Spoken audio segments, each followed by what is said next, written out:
the FGC Job Squad, the best FGC podcast on God.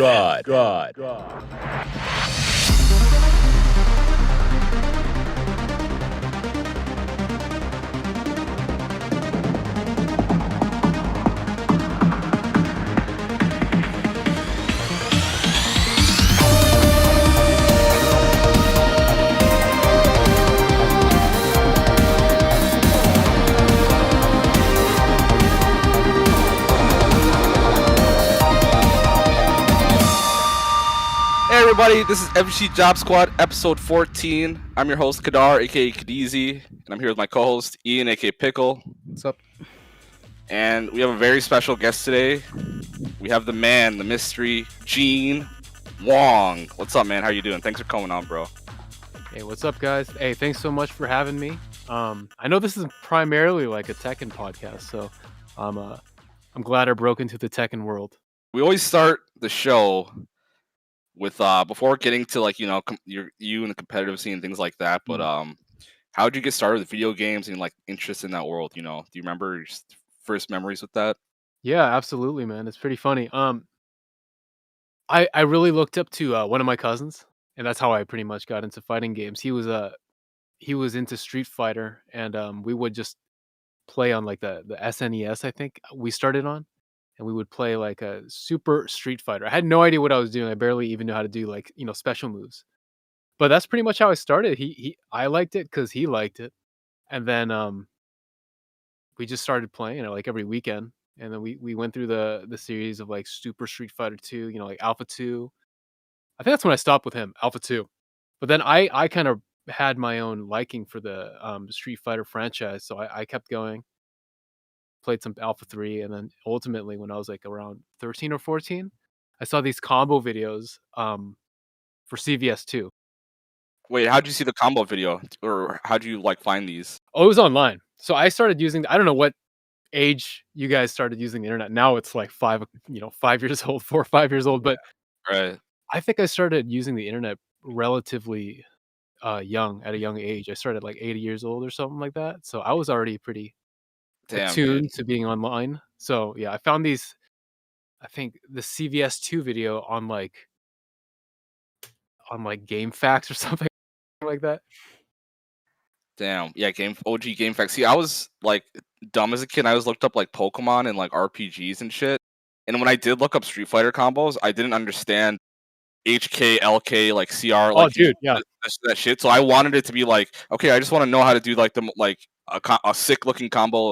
Like this should say like circle, triangle, X. Like so, like that always like man being like good at games or like learning how to be better at fighting games always evaded me just because that barrier. It takes like there's like parts of Street Fighter like as you progress through the steps. Like obviously first you wanna learn all the moves. You wanna look cool by doing like throwing fireballs and everything. When I first started playing, I had no idea even like how to do those moves, and there's no like resources online. It didn't tell you how to do these moves, so I kind of had to find out by using a controller. Like, how did I replicate these moves? How do I make them come out? So after you get your moves, then you like just want to focus on combos. I think that as a teenager, when I first started, that's where I kind of stopped. Was like doing like cool combos, but I didn't know anything about the mind games, footsies, anything like that. Were you growing up in SD or where'd you grow up? Yeah, I grew up in SD. Okay, so you weren't going to arcades or anything like that. You were just kind of playing at home on console. Well, I started going to the arcades maybe around at like 14 years old. That's when I started becoming more serious and more competitive with the game. So why'd you like start going to arcades or back to arcades? Were you playing like DDR or something? No, it just started with Street Fighter. Um, once I like kind of jumped into the like Game Facts forums and everything, there was like a small little community that people talked about CVS2 and other fighting games. But I met this guy online, and we eventually just found out that we both lived in San Diego, and Oh no way, we met that's up. sick. Yeah. We talked for about a year, so it wasn't like super shady. Let's like meet up next weekend, or anything like that. Yeah, and the forums were different back then. You could post with someone for a long time, and you feel like you kind of know them. I remember the Game Fact forums back then. Yeah, man, it's very different from today's like there was no social media. There's like not a really big common place for like all the people to talk, you know. So, I just talked to this dude for about a year, and then eventually we met up, and he was like the best player that I've ever played in my life, because I've never played against an actual human that knew what they were doing. So when I was playing him, we would go back and forth a lot. It was like 50-50, and that kind of lit the competitive spirit in me. Yeah, if it's like 50-50 or whatever. Mhm. Do you remember what Yeah. game were you guys playing? Like, were you playing We like we were Street playing, Fighter? we were playing CVS2 at that time. So, Oh, this okay, was when I straight was up. around, like, 13 years old, 13, 14, and, there was an arcade right behind his house, and I think a lot of people know it. It's Golden Token Amusement, GTA, like, right off of, College and Streamview, I think it was? Oh, okay. Yeah, so we played in that arcade. I'm sure, like, Cody knows about it. All the, like, old school, FGC used to go there, either for, like, games or, like, DDR scene was big back then over there too, and, like, what was that one driving game? Um, Initial D. Initial D, yeah, that's it. That's the one. Yeah, the game is sick. Yeah, but sadly, that arcade closed. Like, I was, like, right in the fire of it, like, I was playing a lot. That was, like, as a kid, you don't do anything else. You have a lot of time. You're just a little teenager. So being able to go to the arcade on the weekend was like such a fun time. It was like something I really looked forward to every weekend. I had a buddy that I went. I was 13. I couldn't drive yet. I made a friend. I think at this time I had evolved into like the SRK forums, and I had a really good friend named Ed, and he used to go to GTA all the time. And he took me because he lived somewhat near me. And I remember one night he had to take a shit. So the thing with the GTA bathroom is it doesn't lock. It's just like common knowledge. If you see someone in there, you don't go in. Oh It's man, that's like a Yeah, horror story for me. dude, it's like the setup for a horror story, right? That's so yeah, I pretty much avoided using the restrooms there. A lot of people did, Dude, but when people knock and you're taking a shit, I literally, oh my god. yeah, what I do you know. do? Do you scream? Yeah, it's like almost want to scream, but I'm like, I'm in here, and like try to sound like an adult man. Embarrassing, right? Yeah, Fuck up. exactly. Because you want to make sure that they hear you, right? Yeah, it's No, we fucked have up. that same issue in my house, dude. People just open the door before they knock, dude. It makes no fucking sense. Yeah, I mean, Yeah, who closes the bathroom door behind them? Nobody fucking does they want a surprise, man. that. So this door didn't lock, and my friend had to use the restroom. So he goes in, and oh man, I don't know if I should be saying this. Whatever. He opens the door, and there is this one guy. There's this dude sitting down taking a shit, and his name is Legade. So Legade Oh hell taking yeah! a shit. My homie walked in on him. And was like, "Oh shit, so sorry." Just closes the door, and it was just like a really awkward moment. I laughed my ass off. I thought it was hilarious. Oh, But he's just taking a shit. I thought like Mr. Wizard was gonna be in there or something. no, no, no. It was better, man. It was Legade. Oh yeah, we've talked about Legade quite a few times. Yeah. He's gonna come on. He said episode 69 is what he told You, me. you guys Dope. better, We gotta make it. Episode 69 now. yeah, you Yeah. guys gotta fire off these episodes to get them on here. Sure, but so anyway, you just so like so basically, I want to say like the one thing I heard about you, which like surprised me, is that you got top 8s at like for CBS. But like at this point, were you still casual? Like, how do you get to that point? It seems like so crazy to go from game Right, facts yeah, right. That's a big jump, being man. really good. Like, Yeah. how does that happen? Uh, so it was sort of a blessing in disguise.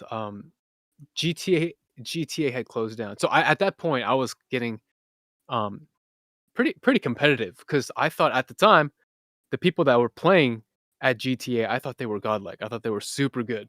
Because I would just lose to them. Didn't know what I was doing wrong. So arcade closed down, and then I was like, what do I do now?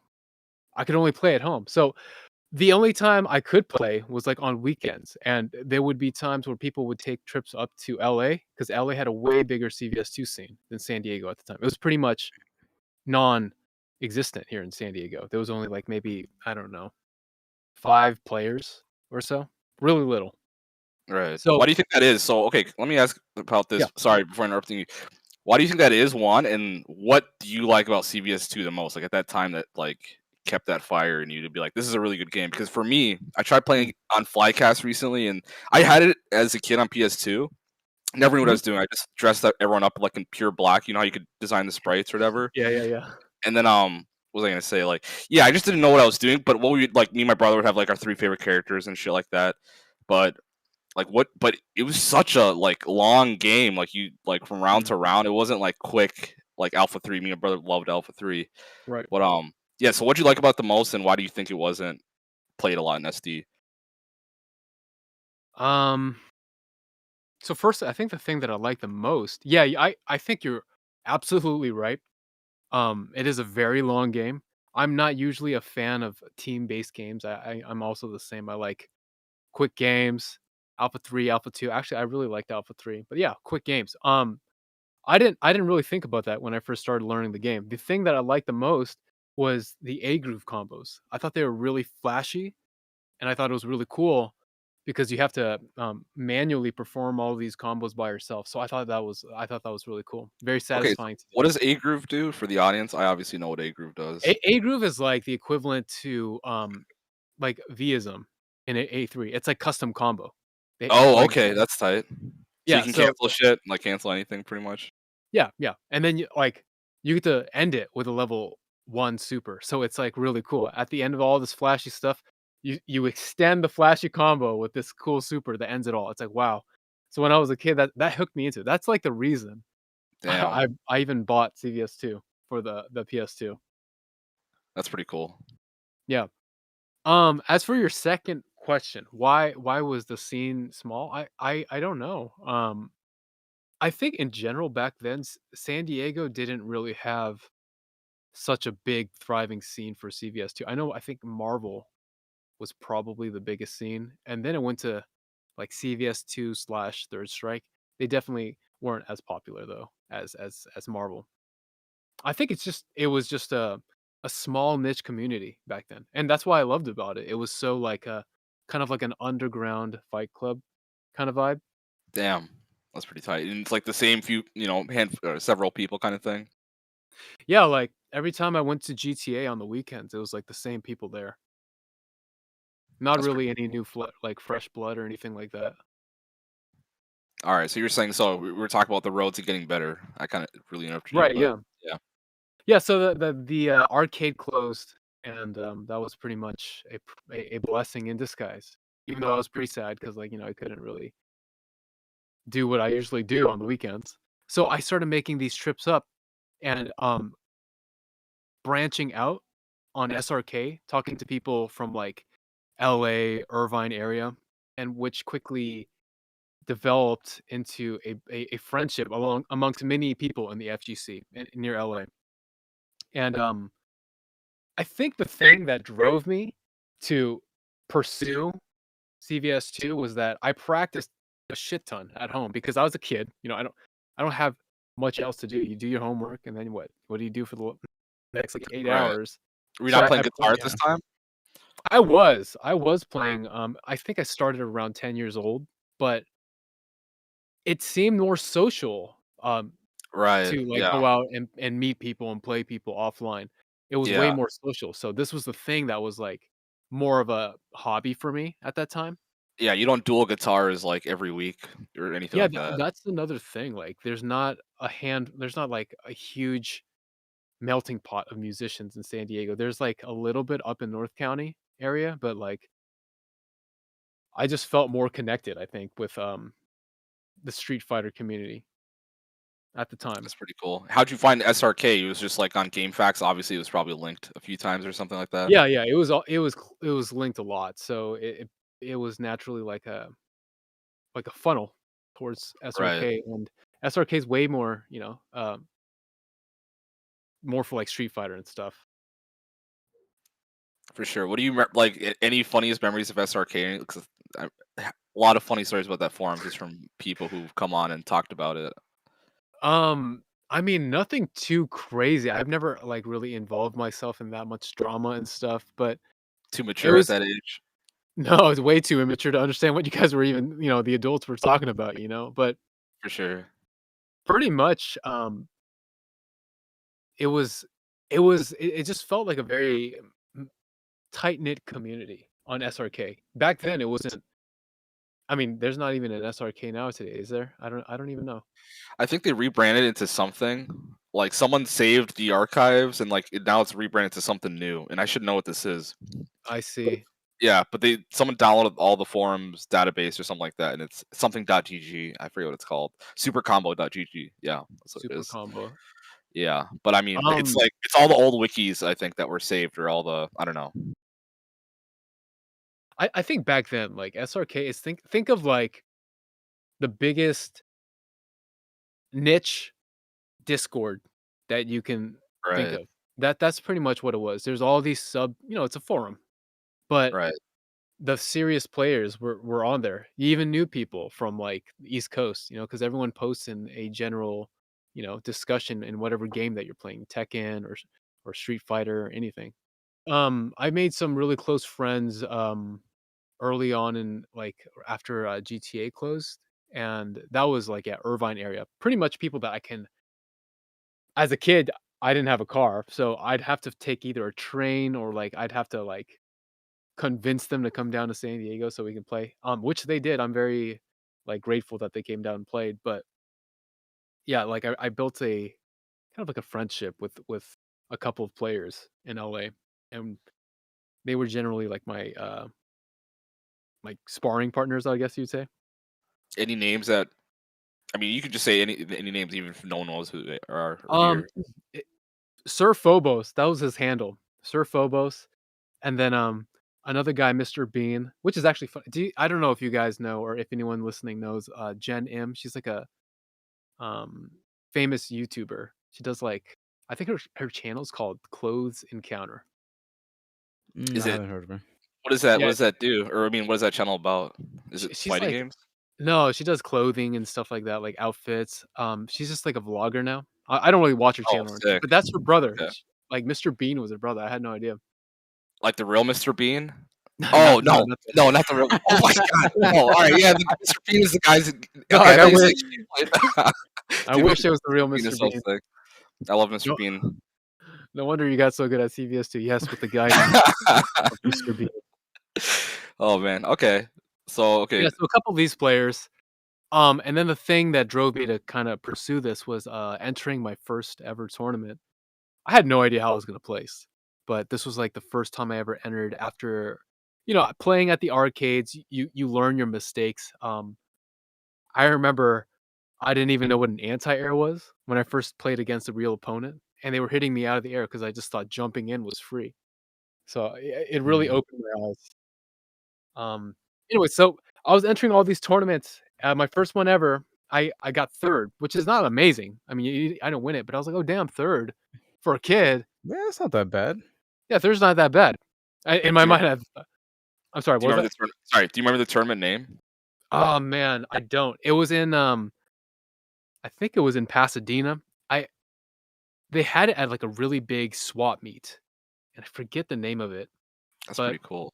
they had one like monthly. It was a local, but it was not like Evo West or anything like that. It was like Yeah. a local tournament that was pretty big. There was a lot of people. A lot of people usually show up. And prior to this, did you ever compete in anything else? No, I didn't. It So was I like the think first time you ever competed and you landed third place out of a turn. That's pretty cool. As a kid, I think that's pretty big.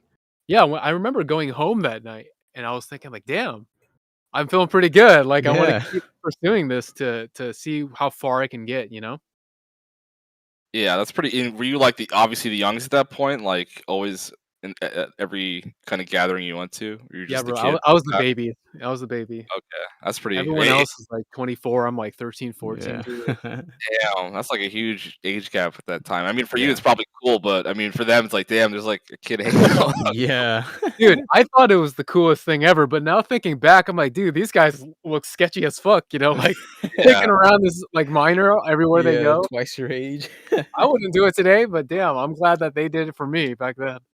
did your parents know? Like, you just probably assumed you're hanging out with kids your age every time you went No, out. actually, no, it was like it was funny. It takes me back to like meeting that friend from Game Facts. The one that I used to talk to a lot with. Yeah, on the internet. You got to think like as an Asian parent, Asian people are like very strict on their kids for the most part. Like tiger moms, tiger dads. Yeah.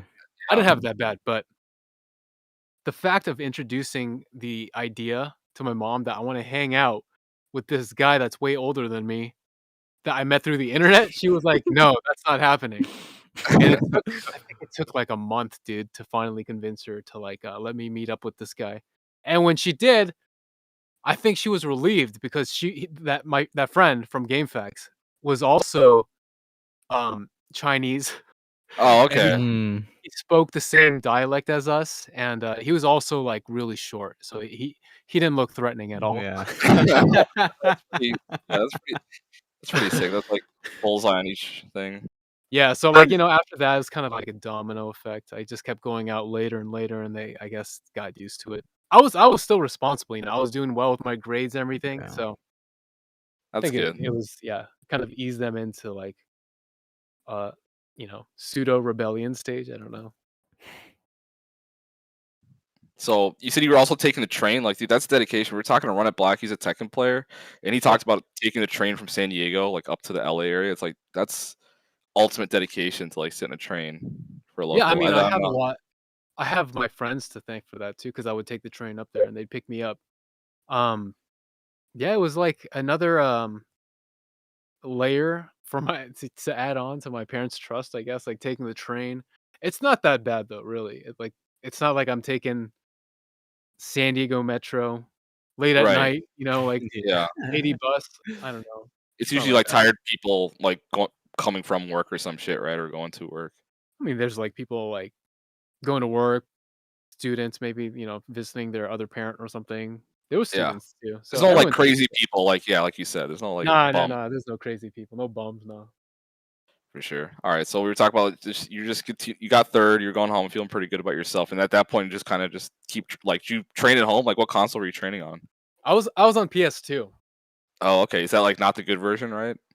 No, it's decent. They rank it like an A rank out of like S, I Okay. guess. Yeah, Okay. it's not bad. That's the version that they used at Evo also. Do you have a stick, like a little stick with a thing Oh adapter? yeah, that's another like funny story that makes me think about like I started playing out on the pad actually at home, and at the arcades, when I played at the arcades, I couldn't use the sticks because it's so foreign from a PS2 pad. So Right.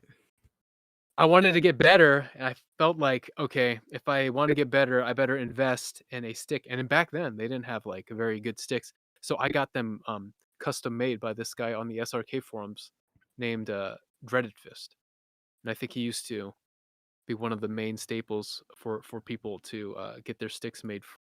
So that's where I got my first stick. What did they run for back then? Like a custom I, arcade stick?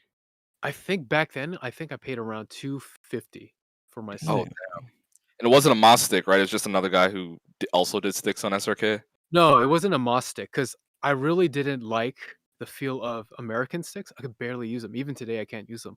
So I wanted a Japanese stick, and there was this guy made it out of like plywood and whatever artwork that you wanted on top, and then like really clean plexiglass on top. He was like one of the main like prestige stick builders back then. There was a couple of Right. other ones, but I think Dreaded Fist was like one of the big guys. Yeah, Plexi. That sounds ahead of its time because when I see Moss sticks, they just look so fucking shitty, or maybe they look. Maybe, I don't know. Like they seem like Dude, they. they're releasing the new ones. I think they're collaborating with someone to release some new versions of them coming up pretty soon, I think. It's like American Gate, right, or something. That's the appeal, or something, No, or it's like what? every part is different, dude. They use like the stick is made out of I think the brand is called HAPP, HAPP. And the spring, they have a bat top, and then the buttons are really like they're super tactile, but they're not sensitive. So I could never use American sticks, dude. They would make my forearms like really tired, really sore. Couldn't use them. I have a weak arm. The newest thing is like MX Cherry keycap buttons. Have you like seen this? I've heard of them. I've never wait, have I tried them? Are I they haven't in tried the it either. Korean buttons? I think they're called Crown. Crown? No, no Those are Crown. the I mean, levers. I don't know yeah. about Well, I the mean, button Crown. as I well. think they probably make buttons too, but I only know about the Crown lever. Yeah. I think they make buttons. My friend sent me a sample of a crown button, and I think those were the only types of buttons. I'm actually like really into stick parts. Not super super into it, but I'm very peculiar. So I want to try everything. Besides Sanwa, I think the only other button that has ever intrigued me was I'm pretty sure they're the crown buttons. Right, like it's Yeah. like MX Reds or some shit. It's supposed to be very tactile. Yeah, I And think you're right. They do have buns. I know I bought some, and I mean I didn't like them, but they just felt super like shitty. But I just like the way they looked. You know, they had these cool like colors and all that, and they were Yeah, yeah. translucent. But yeah, There's I all think you're right. They do have crown iteration. buns. There were two iterations of it. Like the beginning, they were using like some shitty plastic or something like that, and then Yeah. they upgraded. But I've never had a whole set to really actually play on. I've only had like a one single button to kind of tap on. I need to like stop. I have like 2 hitboxes and like a golden lever, so it's like I keep buying shit even though I'm fucking shit. So it's like what Rico says like if you have a hitbox, you probably go 0-2, and that's like the truest I was ever said. Get Rico in here sometime, but yeah, he clowns people who have fancy shit. But I'm glad you're also a connoisseur, so that's cool. Well, I'm a firm believer. Okay, well, first of all, I don't like hitboxes because I think there is potential in it of cheating, like taking shortcuts. You know what I mean? Like in Street Oh, Fighter for sure. Five, Yeah. you can. I don't play Street Fighter Five, but I hear that you can like do instant 2 frame reaction flash kicks. It's possible because like Daigo does it. It's some kind of technique that allows you to do it.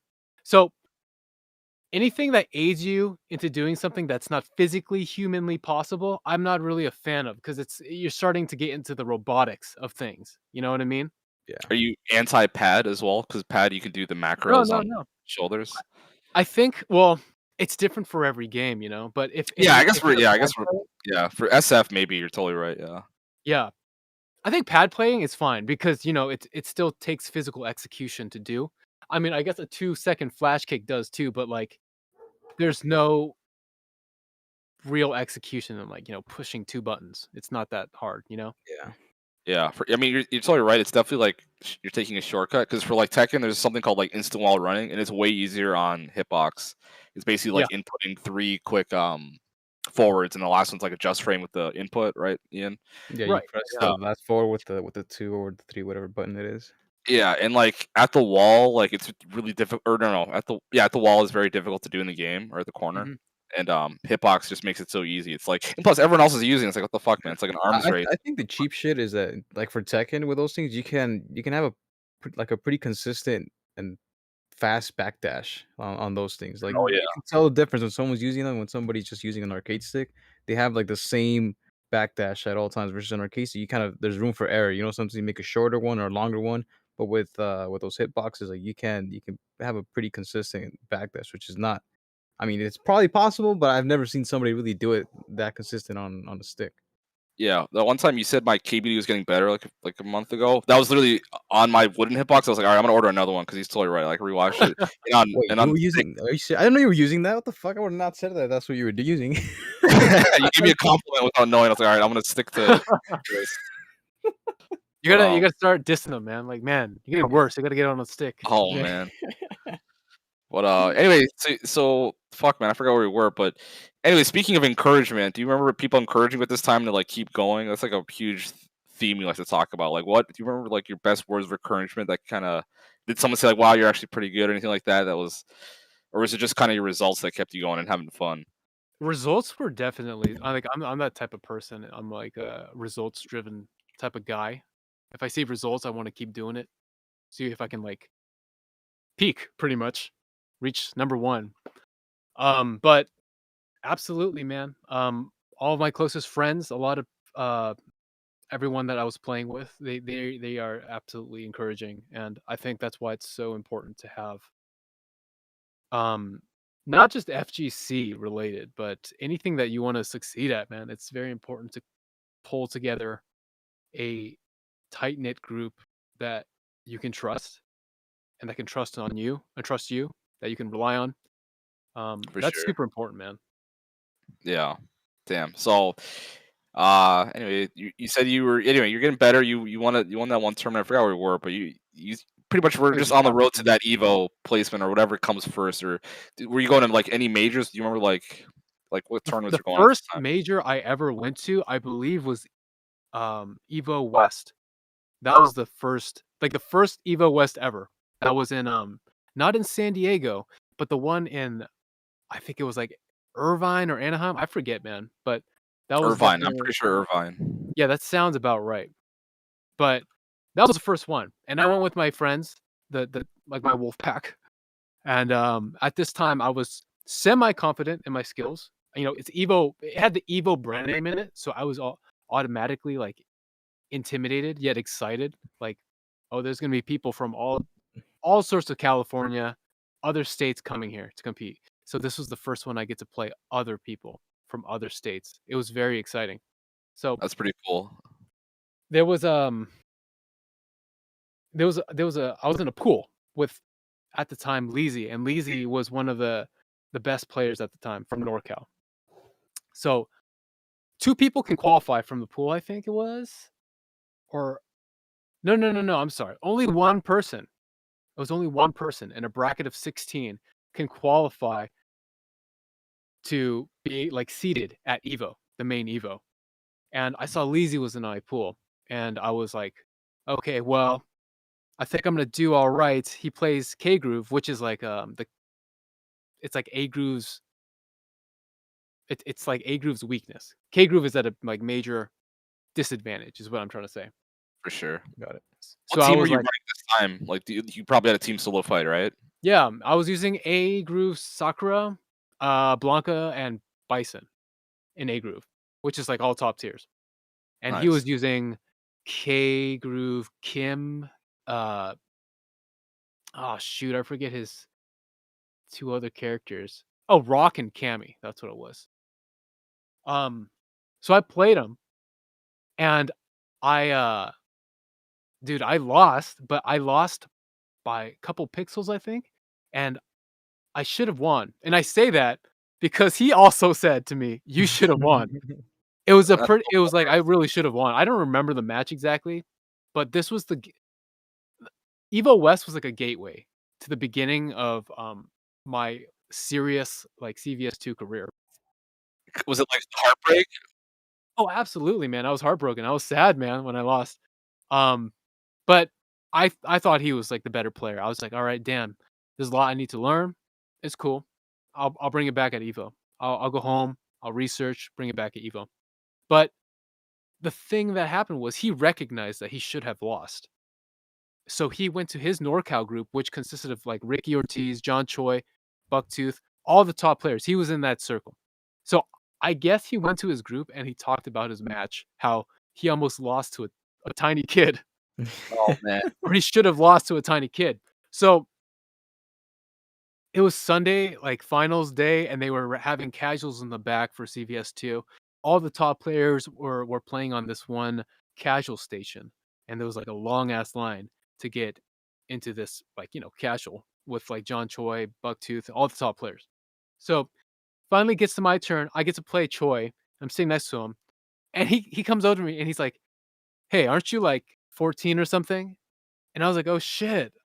The only way that he would know is if Leezy had talked to him. And That's I was pretty like, awesome that he spoke highly of you. Because if I almost lost to a kid and like went back to my friends, I would have been like, "Oh man, I was letting this little kid win, and he almost beat me, man." And yeah, I saved it at the end. But this guy was like telling it like it is. That's pretty cool. no, yeah, he told I have a lot of respect for that group. And I think that's a quality of a top player is when you can recognize skill. You know what I mean? So Yeah, Yeah. the best players are honestly the most humble, and like the shittiest players are like the fucking, I don't know. You cocky know what I'm boys, saying? they don't. Yeah, Yeah, it's because cocky and yeah. they have too much of an ego. They don't want to put down, so they don't let the learning in. You know what I mean? This is like therapy for me. Damn. All right, keep going. Yeah. So, Wait, so John Choi comes up to you and he's like, "Hey, aren't you that kid? That's fucking tight." Did you know who he well, was when you walked up? of course, I knew who he was, but Like you know, SRK picture threads or just like or what? I think I just saw so many videos online. Like, I think at the time they were posting like secret videos or something on SRK. It's the ones where people like record matches, but they're recording like the cabinet, you know, or the TV or whatever. and I've caught like glimpses of John Choi in these videos, so I like had an idea of who he was. Damn. Um, So he walks up and what does he I mean, say? we're sitting down next to each other. I shouldn't have said walked up, but I sit down, he's next to me, and then we play a few games, and he's like, "Hey, aren't you that kid that's like 14 years old?" And I was like, "Yeah." Like, "Yeah, like Leezy told us that you should have won." And then it was all from there, dude. It was like downhill. I got to play with all these top players, like Ricky, Bucktooth, and I did relatively well. I think I was like losing for the most part, but I did pretty well. And then I think John was probably evaluating in his mind, should I take this kid under my wing? Because Oh after man. after like several hours of some casuals, we got to talking and we exchanged contact information. And he was like, "Yeah, if you're ever free and you come up to NorCal because that's where they're from, hit me up and you've got a place to stay and you could come play with us." And I was like, "Shit, I'm gonna Damn. definitely take this guy up on his offer." Damn. Yeah, I guess like when you see it's like probably like seeing Anakin the Skywalker or some shit, and Mm-hmm. he's Mm-hmm. like a Jedi. That's pretty cool. Yeah, I got. I mean, it's like this in all aspects of life. I got lucky that I got to, I got lucky because Leezy spread the word to Choi, and Choi decided to, kind of take me under his wing. But I wouldn't have gotten that lucky if I didn't work that hard. You know what I mean? So it's a Right. combination of both that leads to success, I think. It's totally true. You gotta make like there's so much luck involved in success, but like you gotta make those instances of luck, like you just said, Yeah, because happen. Crazy. everything is saturated. So how are you gonna stand out? You could be really good, but if no one knows who you are, then what's gonna happen with your career? But you can also be really well liked, but a shitty player. But hey, at least people you still have connections one way or another. You know what I mean? It's Right. working hard, getting lucky. That's awesome. So he gives you all his contact info. Man, that would have been a really. It's like it sounds like a really cool moment. It's like an anime intro or some shit. We exchanged phone numbers and AOL Instant Messenger names. I Hell think yeah. that's what it was, man. AIM names. What was So, your aim name? What was your aim name? I gotta oh know. man, I had a couple. I don't remember. I don't remember the one that I used. Oh come on, man! I remember all mine. My favorite ones was So the first one I think was Kadar underscore is underscore cool, and then my other one was Kadar Poons, Kadar PWNZ. Remember Poons like Oh, I Owens? remember that term. Yeah, Thought it was yeah. Yeah, Pwn.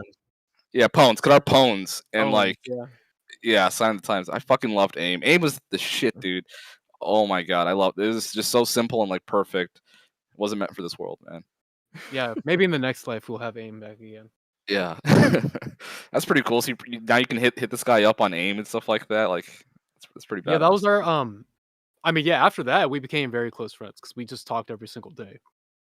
After that it was just like it really was like he really did take me under his wing.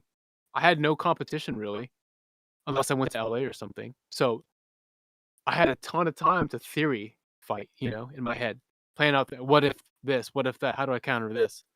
And I talked to him every day about this kind of stuff. I don't know how he didn't get sick of it, but that's that's pretty much what it was. That's really cool.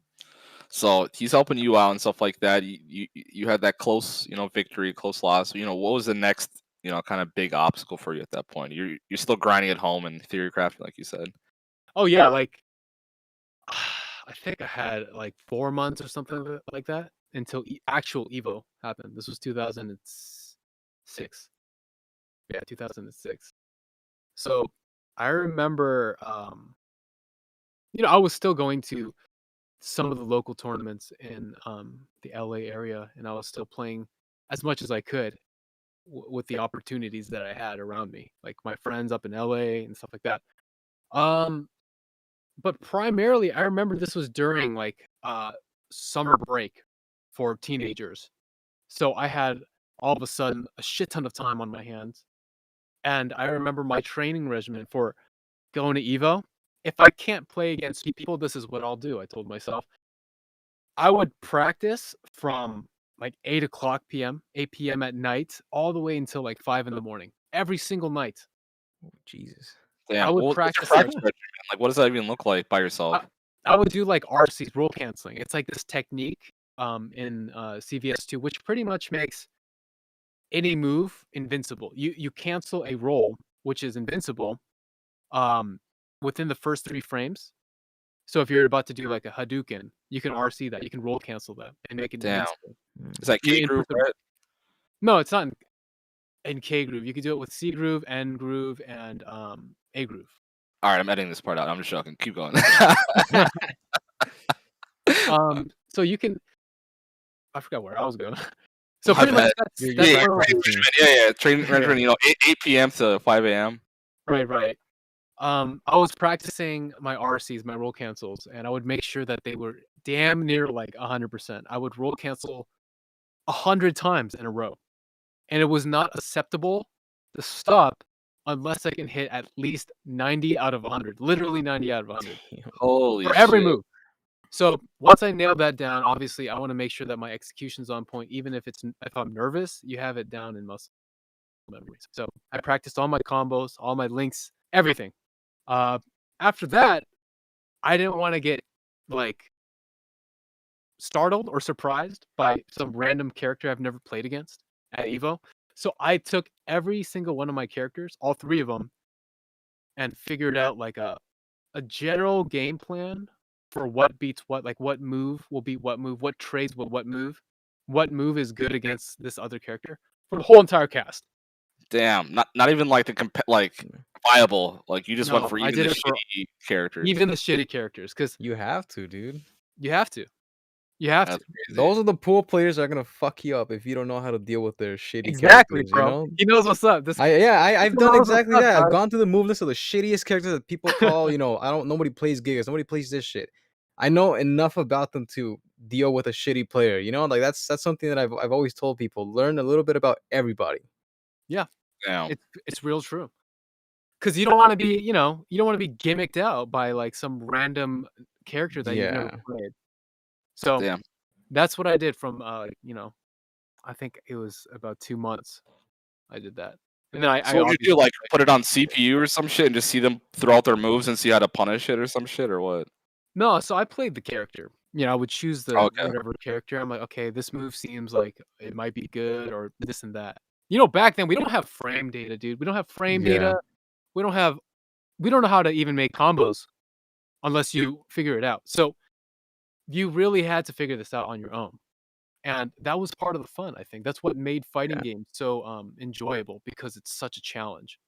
And it's way sick to see like back then, like you're countering something against this other character that was never seen before. Because there's no YouTube back then. There's no Twitter for people to retweet like, punishes and Yeah. stuff. So back then I just tried to prepare as much as I could, dude. Knowing my situation, being like not being able to play constantly like all these other people. So Yeah. I was like a training mode warrior. Damn, that's pretty awesome. Yeah, dude, that reminds me. I have this buddy of mine. He plays the same character that I do in Tekken, Steve, and he's from Arizona. And we went to this NorCal tournament, Strong Style, and Mhm. I saw him lose to, in my opinion, like one of the shittiest players at that event. Just some random player, right? He's playing this shitty character called Gigas, and he was losing to just normal like strings. And I was telling my friend, dude, I was like, he kept asking for help in the middle of the match. I'm like, dude, I God, can dude. tell you don't know what's going on. Like, you don't know anything about the character. He's like, yeah, I don't. I'm like, I can't really help you. Like, I can tell you something on the spot, but it's just not like it's not gonna help you because you don't recognize these moves. Like, it's all new Exactly. to you. And that's the thing. If you don't recognize it, it's kind of hard for you to react, right? Like, and I saw him lose to that, to that matchup, and it just sucks. He came all the way from Arizona to lose to like a jobber. And the guy, Yeah. you could tell he's not even as serious about the game as my friend was. Like he won, he didn't even care about it. He's like, oh, good game, dude, and like whatever. You never saw that guy ever again. But my friend was just like heartbroken after that, and I didn't know what to tell him. Just told him, dude, you just need to, you know what to do now. You can't let that happen Yeah. again. I'm pretty sure it won't happen again, but it happens, dude. I think that's why it's important to lose in this manner. Like you get embarrassed or whatnot. It opens your eyes, like, oh damn, there's a lot Yeah. more that I do need to learn. That's why I don't get people that also say like I learn the game or I get better by just playing. I don't think so, because you got to go to the lab, man. You got to go training mode and figure this shit out. Otherwise, how are you going to get better? You're going to take a long time before you figure out Yeah. like what beats what. Yeah, we've had that argument a couple of times, right, Kadar, about like how some people are more about playing the game, some people are about a mixture of both. And yeah, I agree. Like you do have to lab, and I also think you do have to play. You can't just be practicing all day, right? You do have to put all the things you're learning to test. And but I've always been that's the way I've learned, Tekken. That's the only fighting game I really played, but I learned it through, a mixture of both. Just when I get fucked up, I go and lab everything that I did not know how to deal with in the match. Yeah. So you must be a top player then, because Yeah, you're he's actually good. following. Yeah, you're following the right strings. Because from Yeah, talking to you, you know exactly what to do. A lot of Yeah, people but aren't disciplined enough to follow that yeah.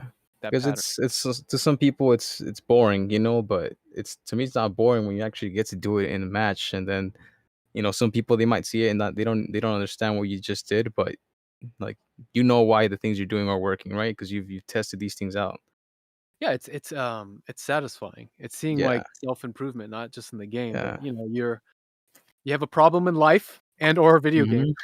You go to the training mode, Yep. figure it out, and then I'm back life, and I'm gonna kick you in the ass. Yeah, it's 100% true, dude. hell yeah. So you're just grinding like a fucking god. Like in your whole training regimen, that's literally or everything you're saying about learning that character and like using their moves. Ian's told me like Ian does that exactly. He'll actually just play that character and like learn all their moves and shit. Mm. So it seems like you just were just ahead of your time. Not ahead of your time, but just doing shit that like good players do now kind of thing. But anyway, Honestly, you're it's just like yeah. it's a combination of me being a kid and not having a lot to do, and that thing was the big one of the biggest passions in my life at the time. So and it was fun. So it was not like I was doing homework. It was like, all right, let's grind this shit out. It's gonna be fun. I Yeah, wanted to be good. And Right. yeah, and it's just not being lazy. If you really want to be good at something, if you really have a goal and you want to achieve it, I think it's possible. Even if you're an adult with, less time on your hands. If you really want something, you could still go out and get it, man. You just got to time manage better. And as a yeah. kid, it's easy because, I have nothing to do.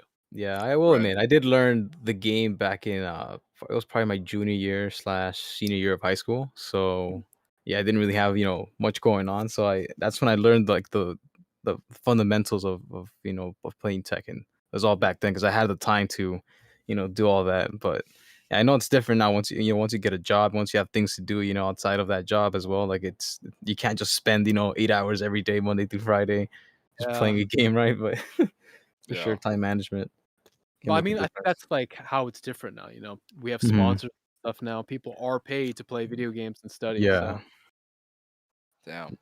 So your training, did it when's the first moment you felt like, okay, that paid off? Like, that makes sense to you. so I practiced my ass off, but still knowing that I don't have that much competition. That was like my biggest fright.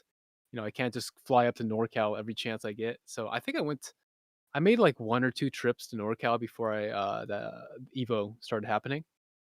And I remember telling myself, I am going to be super happy and very pleased with myself if I get top 13 at this tournament.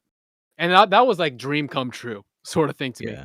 Because there's like, there's Japanese players, there's East Coast players, there's players from all around the world. So I didn't expect to go that far. I thought I was good, but I have so much more to learn. This was like literally my first year of like barely over a year um of playing. So How I many thought entrants? automatic. Do you remember like people speculating on how many entrants there is going to be? Dude, I don't want to mess up the number. I don't know, but I think it was somewhere around like 350, 450, something like that. Damn. It could have been just like 40. I don't know, dude. For sure. No, I mean, at least like just an idea of what top 13th is for anyone listening, or top 13. Well, I planned it out like I already knew who the killers were in the city and in the US, plus the Japanese players that were coming. In my mind, I was like, all right, every Japanese player that comes, they're gonna fill the top 8 spots because the gap for the skill level of CVS2 for Japanese and Americans, Japanese and Americans, it was pretty big at that time. So why was that? Was that just like results from past tournaments, or seeing videos of them playing? Like, why Yeah, was that gap perceived at that time? every tournament that they were flown out here for, or they flown in here for themselves, like Texas Showdown, or I don't know which other ones, but they always placed top 8 like effortlessly. So in every game that they played. So it was kind of like an unspoken rule that okay, yeah, like the Japanese players are going to get some of these um, top 8 spots, and then the rest, the rest of the US has Yeah. to like go out for, Damn, so you were at least gunning for like a top American placement, top 5 or some shit like Yeah, that. because I think at that time the Japanese players that came to play in 2006 were Tokido, Kindevu, Boss, uh, Nido, who else? Nuki. I think there's probably one more, Mago maybe, something like that. But there was a hefty amount, dude. Yeah, Um, you called like more than like 6 or 7 right there, right? yeah, that's about Yeah. 6 or Yeah. 7. Actually, you know what? I could probably bring this. I saw this online the other day. The results, the top like 200 results, top 32 results, not 200. I stepped a little too hard there. For sure. But you were So feeling really. Oh, sorry. Go ahead. no, I got the results here. I'm gonna read them off. Okay. Yeah, please. Okay, so the Japanese that came were Kendevu. Oh, Daigo was here that year as well. Nuki, Nido, Boss. Oh, Ino was here too. That's Japanese player. Mago was here also. And I think that's it. Yeah, 7. I have no Damn. idea how a lot of them Damn. actually didn't make top 8. That's weird. So, but you thought really highly of yourself as like compared to the other Americans. Like, that's pretty crazy. I wouldn't say at the time everyone was still like a threat to me. There was still some guys in NorCal. I mean, sorry, SoCal that were pretty tough to me. So I didn't think of myself as like a top player at all at that time because it was still my first year. This was my first Evo ever. Who knows? I could have choked. Could have been super nervous. Yeah. So I went in there with no expectations, and if I get top 13, I would be over the moon, happy. That was my goal. I think that's like the way to go for tournaments because I've had so many tournaments where I feel like I overthink everything and I start looking at who's in my pool, who the killers are, and I just start to like, is this gonna work? Is that gonna work? And you start overthinking all this shit before you even play these people. And versus like some people you can just tell like they're just so relaxed, like and they don't like they don't drop like any combos. Their execution's fine and they just look like they're Mhm. comfortable up there. But I don't know. I feel like that's a good strat to just not like you know, just not think too hard about it, not expect too much, just play. Well, the thing is, I was the opposite of that. I was analyzing my pool, my bracket. I try to recognize myself with all these players and everything. But at the end of the day, I was this new kid on the block, and Yeah. I had nothing to prove at the time. So I was like, this is for me. It's more so that I felt very blessed to be able to even play these Japanese players because Yeah. they don't come here very often at all. So I Yeah. win or lose, I wanted the experience and I wanted to grow from it. So if not this year, next year. But Yeah. it was yeah, I just tried to get as much exposure as possible. And if I get top 13, like I said, then that's fucking awesome. But So, that didn't how'd you happen. get out? So, how'd you get out there? I guess before this is your first Evo in Um, Vegas proper, right? yeah, this was my first Evo. I had to convince my mom and dad to let me go. Oh, dude, I Right. had school. I remember it was the first couple days of school. Oh. And I had to beg my parents, like, can you let me just take like 2 days off or something like that so I can go to this competition in Vegas for like fighting games. I don't know how I convinced them to let me go to this, but Yeah, that's insane. Like, start of the school year, like my parents would totally have said no to that. You're I still know, around right? like 15-ish, you said, or how old Yeah, are I you was I was otherwise?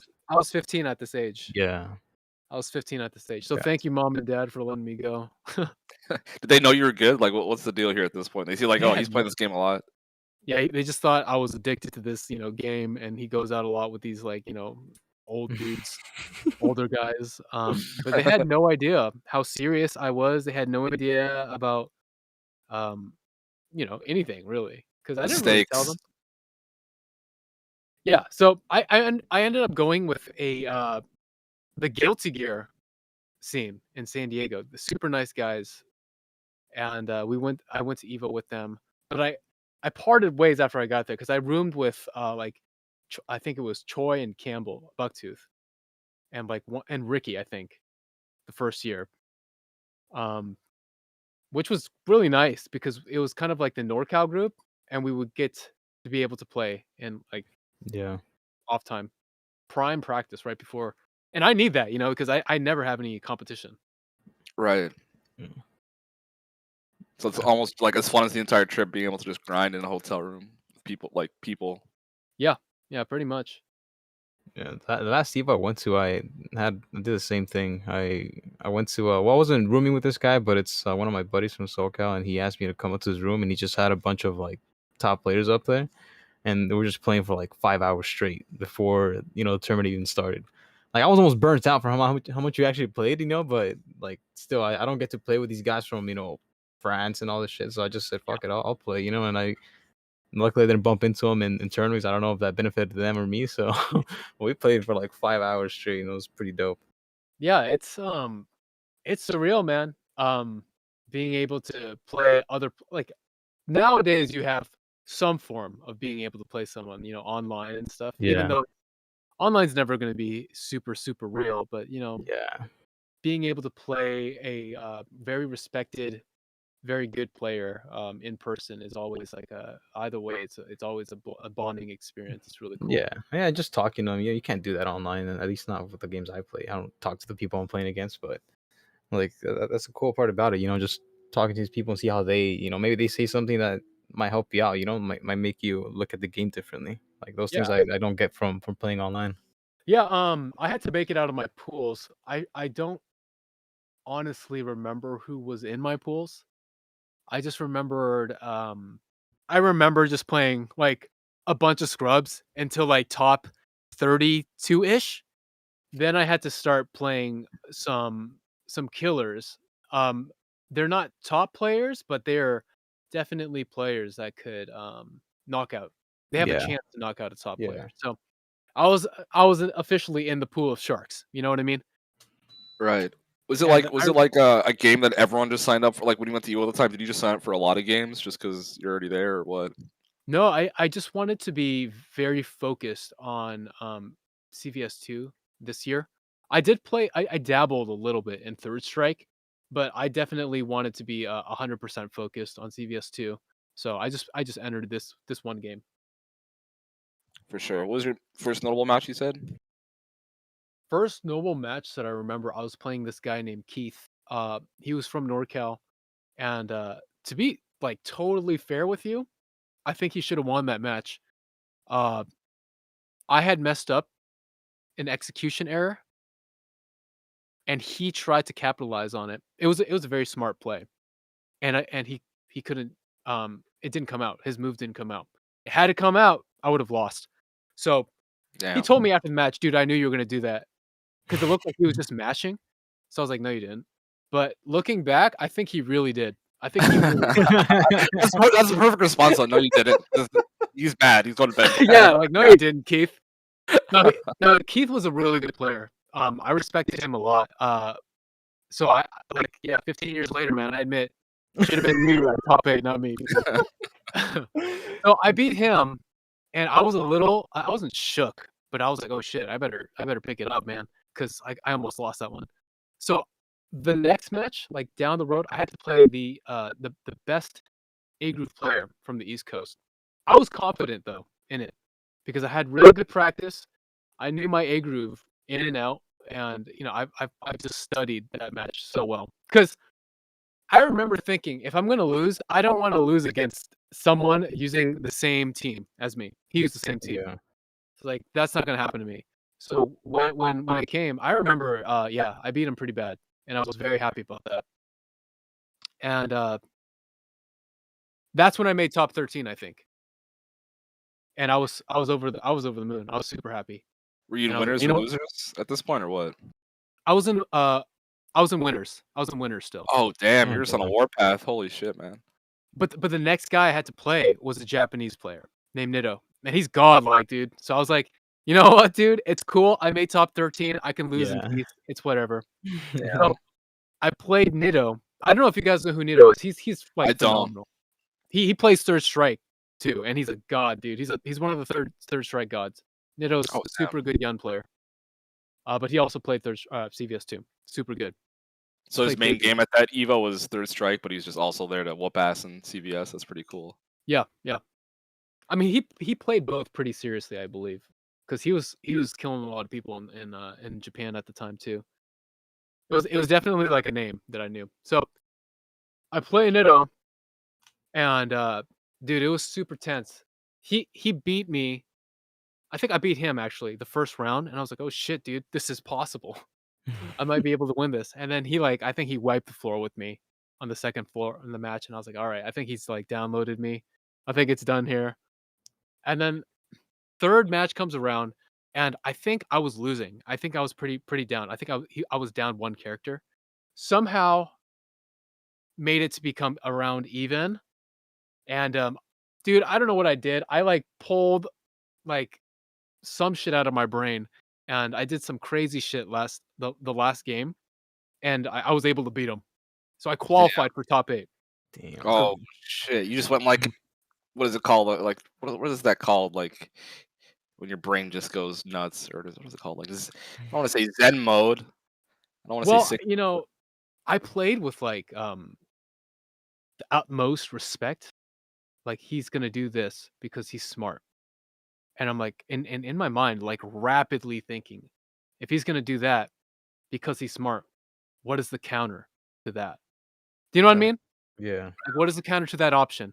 So I was able to think like super quick on the fly and bait him to do the things that I wanted. And like, Yeah. So you're pretty much a step ahead doing yeah, all of this. I was literally one step ahead. And I guess the hours and hours of practice that I put in for execution made me not drop anything, you know? Yeah, So just full That's sick, punishes on man. everything.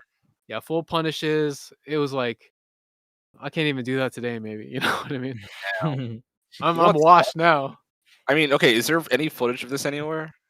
Yeah, I This match? think it's on YouTube. Oh I don't shit! know. I gotta Okay, we'll have to look that. Oh, we'll have to put that in the description. That's badass. Okay. let me see Damn, it so is on there. Yeah, it's it is. 13 Oh, years ago. okay. All right, so we'll put that in the description. So go down if you want to watch that video. But you get to top 8 in winners. Holy shit! This is like moonshot over like your expectations. It's Yeah, insane. yeah. I was very like over the edge. I think I was so. I just sent it to you, Kadar. I think I was Cool. so over the edge, so happy that like I did something rude on accident. I went up to him afterwards and like I gave him a big hug, and I was like, thank you for playing me. Like, if you want to play like later in casuals, it would be an honor to play you. And you know, after What you do? Did you like pop off and do like suck it or something or what? I didn't, you know, looking back, that's my biggest regret in life. I should have done that. No, I didn't do anything like that. I was just, dude, I was over the like, I didn't know what was going on. You know, I was like, did I just win? So what did the No. NorCal Yeah. think about this? Was John Choi like at all like around you watching your matches like Yeah, hyping this you was up on for a the main stage.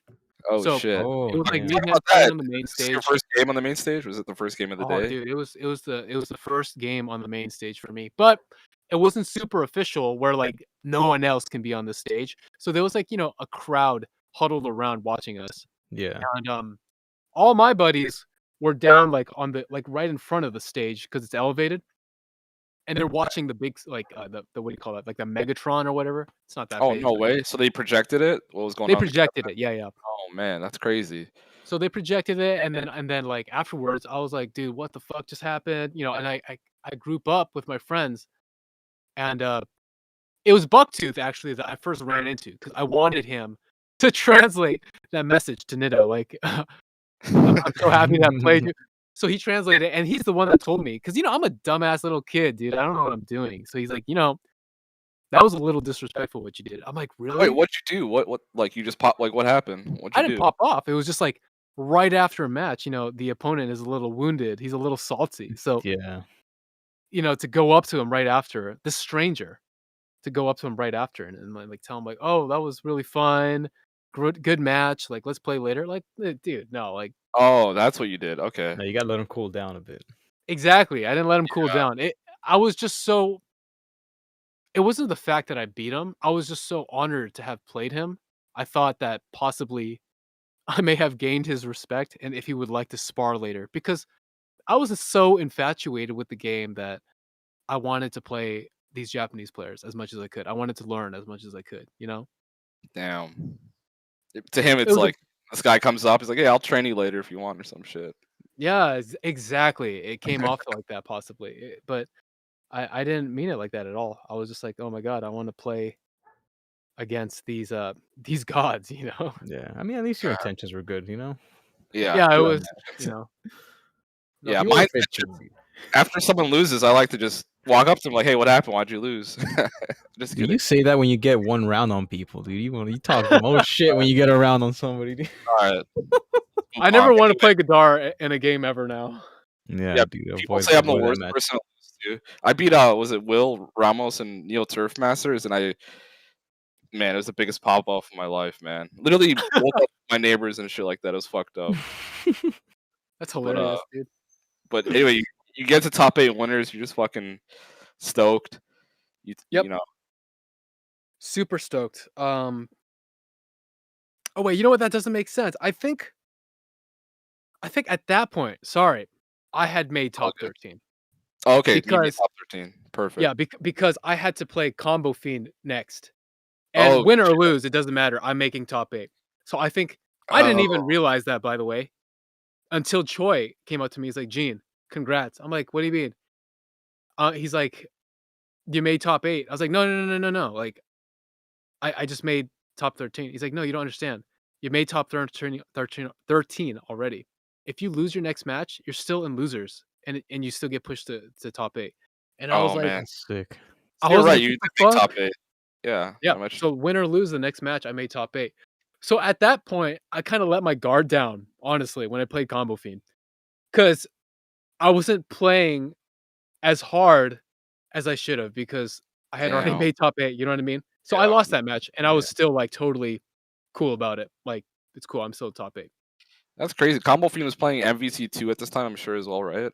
In Yeah, CVS he 2. played. He played a lot of games. He played Guilty Gear as well, I believe. That's crazy. Not a bad person to lose to. I mean, he's a legend. Yeah, he's a good player. Um, and then the next day was finals, and I had seen that I had to play Justin Wong. I Oh had never wow. played Justin Wong ever in my life, because he's East Coast. The only thing I heard about him is from all, like the NorCal people, like, "Gene, he's like massive turtle. Can you handle that?" He's a very Yeah. super patient player. So I was like, okay, you know, West Coast style is super different from East Coast style. West Coast likes action. They like a fast game. They don't like to turtle. So that's what I was used to, playing like against that type of style. So, um, I And think he was going he into was the definitely match, entering everything too. Jaywong, he was oh probably in dude, every game. he was the top one of the top 8 players, and like he was projected to get top 8 in CVS2 for sure. He was definitely a top player in CVS2. I think he won a tournament. Like I saw it was like some shit at comp like not recently, but it was like the last like before COVID. He won something for CVS two, and I was like, "What the fuck? He plays CVS two? Like he's crazy. He's actually gotten second at a Tekken tournament, or I think maybe won a Tekken 7 tournament. Like I he's mean, dude weird plays everything, so Yeah. you're gonna take your skills from every game, and it just makes sense. Anything he touches that's fighting game related, he's gonna be really, really good at. You know what I mean? for sure. He's definitely one of the greatest of all time for sure. Yeah, his fundamentals are just too good. From every game, you gotta be. It's like a fighting Okay, game god, dude. yeah. So you went in knowing it's gonna be sort of a turtle match, and then you get in Yeah, there. I think I went in thinking, okay, well, seventh isn't too bad either. Because I thought I was gonna lose. It's Jay Wong. He's a legend. We'll see how it goes, sort of thing. If I lose, it's fine, dude. Like I said, I entered being happy enough making top 13, and I'd already like bypassed that. I made finals. I was like, holy shit, dude, this is a dream, pretty much for a kid. Right. So I played the match and I beat him the first one, and I was like, again, I was like, oh shit, same thing happened last night with Nitto. So I think this is possible, So I had my hopes up. I was like, all right, I think I can do this. Second game, I think he wiped the floor with me. It's a pattern, dude. People download me, I guess. Yeah. Third game comes around, super tense, becomes again like down to the wire. Clock's ticking down, dude, because he loves the turtle. I remember being on stage. Like this is like real deal on stage now. Lights Yeah. are in your face. Audience is dark. This huge stage. The projectors right there. There's like a whole like setup for this. So Yeah. Everyone's I've attention. I've never played in any sort of setting like this before. So it was definitely very foreign to me. But at the same time, like, I just tried to do my best to stay focused on the game. And last game, last match, last character, and Oh I man. remember he beat me by literally a pixel by throwing Oh a man. fireball and me blocking it and dying. And I was Oh no. dude, I was so devastated. I was broken. Not Was it? because of like how far that I've come and like I said, I was very already happy that I had made placed this far in the tournament. But Right. it was because I was so damn close to beating a legend. Yeah. Yeah. Was it like a situation where it's like, oh, I meant to jump, but I'm just gonna block some already here, kind of thing, or what? Well, It's like, I had miscalculated my health. I thought I had enough health to survive the damn. the chip. So losing like that too is like fuck, dude. That's so devastating. Like something so simple you didn't think about. So it was kind of anticlimactic, you know what I mean? But it was so down to the wire. Damn. Was this the Evo where Cody says like you cried and sat next to him in Legate, or was is that this one? I didn't sit next to him in Legate. So Or some yeah, shit. They just saw you crying or some shit. yeah, I cuddled in Legate's arms while I cried. Yeah, this was the Evo where I did cry. I mean, pretty much because like what I just told you. Like if you put yourself in that situation, I'm a 15-year-old kid. Oh This is yeah. like Yeah. this is my pride and joy, and I was so fucking close to proving Yeah. to myself that I was a worthy player. I don't know why at the Yeah. time I didn't think I was that worthy. I felt like if I had beaten Jay Wong and not just placed, skimming just on the edge of top 8, getting 7th, I wanted to go further than that, I guess. I wanted to Yeah. exceed my expectation and be able to beat a very, widely known player and prove to Yeah. myself I'm Yeah. not a phony. So being so damn close, like, on paper, it's just still gonna say like 7th, Gene Wong. They don't That's know what fine. happened in the match. It could have been a Yeah. wash. But the people that were there, they know that, it's legit. But Yeah. the people that see it on paper, it would have been better to see me at least like, past that 7th. So that's why I was just so devastated. I mean, that's still pretty cool. I mean, for me, like going through the archives, I'm sure people do like go through every Wikipedia thing. Like, I mean, your name being there, that's fucking awesome. I think that's really cool. Oh yeah, I think man. I mean, I mean, I'm not watching it down. Like I was very happy and very blessed to have, everyone in my life at that point help me to, achieve top 8. damn, that's pretty badass. So, like at that, I mean, after that point, like what was the rest of the tournament like? You're just kind of Well, there. I cried in Legate's arms and then That's onto what Cody's. Cody said. Cradled you. No, Cody dude, came, Cody and Legate were nowhere in sight. I remember right after the match. Cody. I remember right after the match. I went down from the stage. I didn't cry immediately. I sat down next to Choi, and it took a They're, moment because I they're think sitting he. behind you. That's like they said, hey, we were sitting next to him. Literally, that's probably what happened. Oh, yeah, it could have been right behind me. Actually, I don't remember who was behind me. I just remember Choi. I was fine afterwards, but then he started. Like when people start comforting you when you're like real Yeah. fragile. He Yeah. said like, "You did real good, son. You did real good." He started patting me on the back, and then I started choking up, and then I just started crying. And then all the top players were around us, so they saw this. They started consoling me and stuff. Even Jay Wong came up to me, and he didn't know who I was. He just knew that this random kid with the same last name as me is gonna play me. So he Yeah. saw me crying, and then I think someone had told him like, "Oh, this kid's only 15," and he came up to me. He's like, "Dude, you're only 15? Dude, you did so good, man." So he was like consoling me, and I was like, "Fuck, man, but I should have beat you," you know. Yeah. Damn. No, so Jay Wong was a real good guy about it too. He Nito'd you, man, or what you did to Nito. Yeah, that's now you know how it feels like, dude.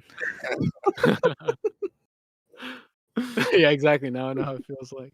Fuck, man. So I mean that's pretty much like so for me, I know you from TTF and stuff like Mhm. that. I think like one of the first few times I went to TTF, I'd see you and Jed in the backyard playing Third Strike, Yeah. and I was like, oh shit, I want to get into this game or learn it or some shit. I remember you got up from the set. I was like, hey, dude, I was like, you want to play Third Strike? And you're like, you should play Jed, and like you walked away. I don't think you meant that or something, but What I was like, a all right, dick move, man. I played Jed, You're and not, but yeah, you're dude. not worthy, dude. Beat Jed first. Yeah, I think it was like a beat Jed first, and then come talk to me kind of thing. Or you No, said, honestly, I it think was you said, probably. I think you said some shit like, "Oh, you should ask Jed. He's real, like he's way better than me," or something like that. And I think that was just I was not true. trolling. I was Yeah, you were definitely trolling, trolling. and I was Fuck. probably just done playing at the time. But no, it's tight. But I always thought, yeah, I always thought you were freaking badass. But at that like that evil, like, did you go to any other like majors after that or what? Yeah, man.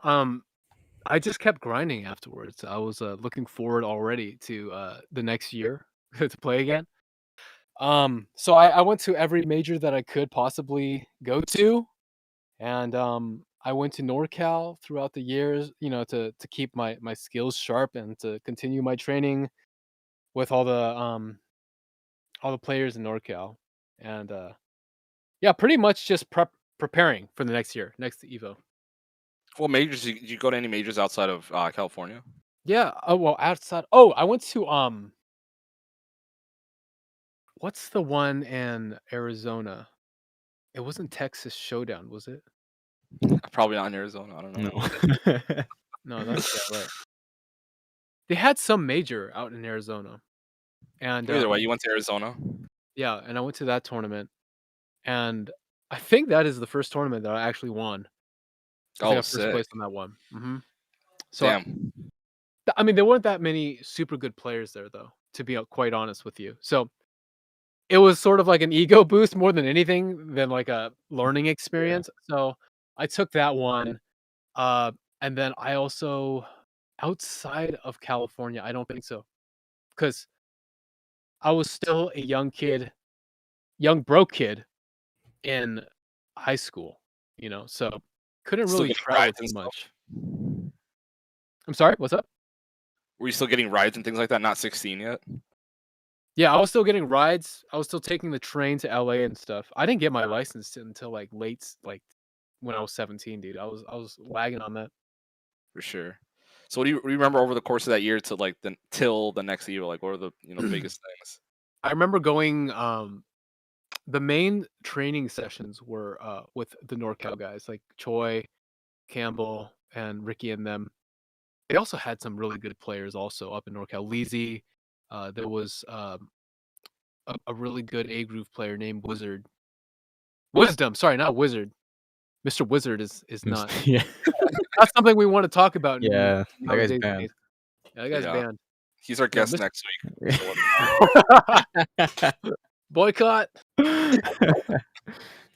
No, I was just grinding up in NorCal. And then going to NorCal regionals. That was a big major in between going to Evo. I don't remember honestly what I placed there. To be honest, I think might have not even been top 8. I don't remember. I just remember I didn't win. damn. Didn't feel good. For you, it's like win or nothing. Is that like your mindset? Yeah, kind of, because I wanted to, you know, really level up, and making top 8 last year, you know, it kind of put in my head that I am a competitor and that I should be able to at least be a very plausible threat to these guys, you know. Yeah. Right. That makes sense. But your expectations are a bit higher now that you achieved the shit you did last year. Yeah, yeah. It was a lot of pressure actually, to be honest. because going into your first Evo, you don't know what to expect. Placing top 13 was like, already enough for me, but knowing that I had made top 8 the prior year, now Yeah, it's something on my shoulder. Like I yeah. have You better not do worse than last year, right? It's one of to, those things. You have to do better than last year. exactly, yeah. Yeah. That was a lot of pressure on me. But Was actually, like, oh, sorry, go ahead. sorry, go ahead, go ahead. No, you, I you was go. gonna say, like, was the practicing at home like the same level? Because I know you said you included more like training sessions with other people, but were you Right. still like that on yourself about like having like learning new training methods and things like that? So I primarily used SoCal as what better way to put this? It was like more casual. They were kind of like practice on these guys the things that I do in training mode because the people in SoCal weren't as good as the players in NorCal. That was pretty apparent to me. But besides like a few selected people like Combo Fiend and Kim, Ohio 1 2 3 4, they were very good players. So and I didn't get to play with them that often. So whenever I played with my like really close friends, it was more like uh just keep your skills sharp playing against an opponent. Right, just like going for specific things or like making sure your punishes are like real good or something. Yeah, exactly. Yeah. Like executing the things that I practice in training mode because there's still things that I'm, labbing and I'm trying to perfect.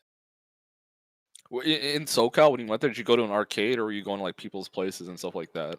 It was mainly people's places because Okay, um I think arcades just started to kind of die down, dude, around this time. A lot of places didn't have CVS2 in their arcades. So it was mainly people's places and I went to either they would host some CVS2 like gatherings at people's houses, and it would be in Riverside, it would be in Irvine sometimes, very rarely in LA because LA is a little bit further of a drive than Irvine and right. Riverside. So yeah, and I had closer friends in Irvine. So mainly at people's houses. If I Would you was lucky, call more people were there. would you call like you're just basically you're more intense than the year before, right? Even though you were playing a lot the year before, just different mindset completely. Yeah, it was more like how can I elevate my next level? And I knew that elevating it meant more experience and understanding of the meta a little bit more. So this is when I started really talking more to John and Boss, the CVS2 player from Japan, through AIM and kind of talking and analyzing matches. Because, like I said, I didn't have much competition around my immediate area. So I had to kind of grind the same way. So my way of grinding was studying a lot of match videos, elevating my gameplay by watching people that were better than me, and that's like Japanese players. Damn. So still training and stuff like that. What was like the biggest like I guess test of your skills at this point, like up until the road to the next Evo? Mm, biggest. I don't think there was a biggest test really. It was more so get as much training as you can. Try to obviously place well at the local tournaments or majors that were in between. By the way, I did terribly this year. I don't think I won many tournaments besides that Arizona one, but that doesn't really count. You know what I mean? Damn. So, Yeah, but still, it's just eyes on the prize of Evo. Like you want to do well there. yeah, yeah.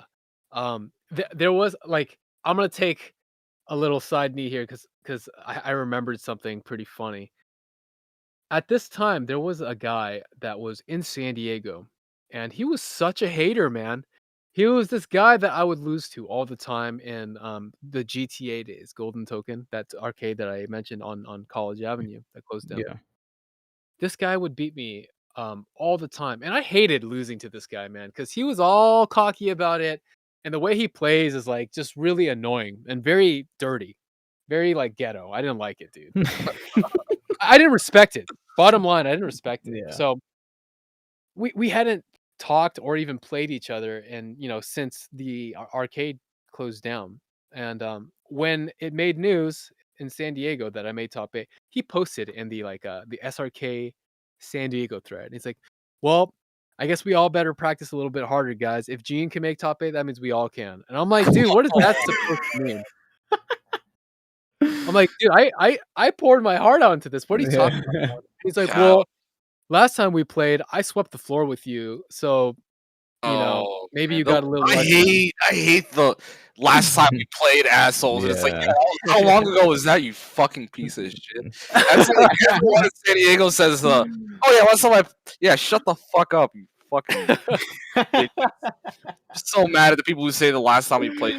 Uh, Yeah, Fucking that was the first time I actually felt like kind of angered at something, dude. I was like, this guy doesn't know what he's talking about. Like I've leveled up quite a bit since we've last played. So he was talking mad shit, and I felt very confident enough to talk shit back to him because I know I could sweep the floor with this guy. So I was Damn. talking shit, and I'm like, you know what, dude? You keep running your mouth. If you want to prove it, let's duel this out. Money match. So we settled for a money match. I forget how much it was, but it was a lot for me as a kid. It was like $100 or something for a That's 16-year-old kid. That's a yeah. lot. At that time, for sure, that's like $1,000 money match today, like conversion rate. As far as Yeah. Yeah, FGC yeah, it's conversion equivalent rate. to like $1,000 because where I wasn't working as a kid, Yeah. so I had just like saved up money from like birthday gifts or something, and I put it on the line because I was so You confident. just I do was like, 100%, and you're like, I'm this guy. Yeah, you're just gonna fuck him up. yeah. So we settled the time and a place. We played at actually my house, but we had like some people come over to watch it. Just so it's not, you know, one on one. That's kind of awkward in my house, you know what I mean? Yeah. So there Yeah. was FGC people there. There were my friends from LA also came to see this thing go down. And Damn. yeah, it was Main sort of event. How did it a become a small main little event? thing. Talk about that. Like, the people just get hyped and like Yeah, chime in on the people thread? I mean, this was public. This was public on SRK. So we set a time and place, and I'm like, yo, I'll let people over, whoever want to come over. I told my buddies about it, and they're like, yeah, dude, we'll come support you. So it became sort of a small little thing. That's crazy. I can't imagine for like an exhibition just like driving up to LA to. I mean, now you can stream it. Like, someone come to your bedroom for money. Like, you know what I mean? Like, but that's Dude, that is the thing dedication. that is so primal about the old FGC days, man, because we weren't blessed with technology. If you wanted to see it, you had to be there, and if you wanted to play, you have to be there physically. You can't be at home. The day of the match happens, and dude, I don't even know how to like hype this up because it wasn't hype. I fucked this dude up. Oh, I fucked this dude up, dude. 10-0. It was like just mad Oh. clean. And then we played casuals after, and I was OCVing him with like bullshit characters. And then oh my the god. day after, like I posted, I was like, yo, I hope this settles things. I was trying to be like, hey, Yeah. this is it. Like, don't talk any more shit. This fool comes up to he fucking keyboard warriors up, and he's like, you did beat me, but I think next time we should play at a place that's a little bit more, more mutual. The screen was a little small. I was like, dude, Nah. I'll Oh, play you on a football monitor, bro. It won't matter what screen or what arena that we play in. I'm still gonna wreck you, man.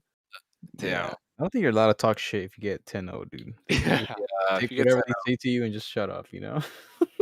yeah, damn. What was like the atmosphere in the room like? People drove to San Diego from LA and they just see a Dude, he 10-0. was red in the face, bro. He was fucking red in the face. Oh People my already god. knew this is what was gonna happen. They were just Yeah. coming to laugh. Did anyone clown on him or anything like that? 'Cause, dude, I can imagine my face getting hot in a situation like that. If I talk Oh, shit dude, to his face was legit hot as fuck. I could feel his heat radiating, dude. He was embarrassed. Everyone someone, already knew he was gonna lose, so no one really like talked shit into his face or anything. I didn't even do it. I was just kind of giving off the energy, like, hey man, I hope we have come to an agreement that you're Yeah. not allowed to talk shit anymore. did he got the money? Like, he handed it, like, did he was the Yeah, money yeah, he put in paid up. trust? We Okay. put the money on the table like right before Right. the match, Basically in honor system. trust. Yeah. That's badass, dude. That's fucking hilarious. I think that was one of the moments that was like so satisfying because this dude, I never really liked him, and him talking shit all the time, like being able to just shut him up, it felt really nice. Yeah, and then he fucking acts like a scumbag and mutual. I mean, Fuck that. it is what it is. Some players are like that. They won't admit defeat. They're always gonna make excuses for themselves. It's whatever.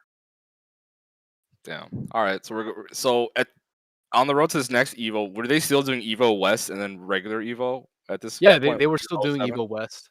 Okay. Um, so that Evo West was in San Diego, I believe, 2007. Yes.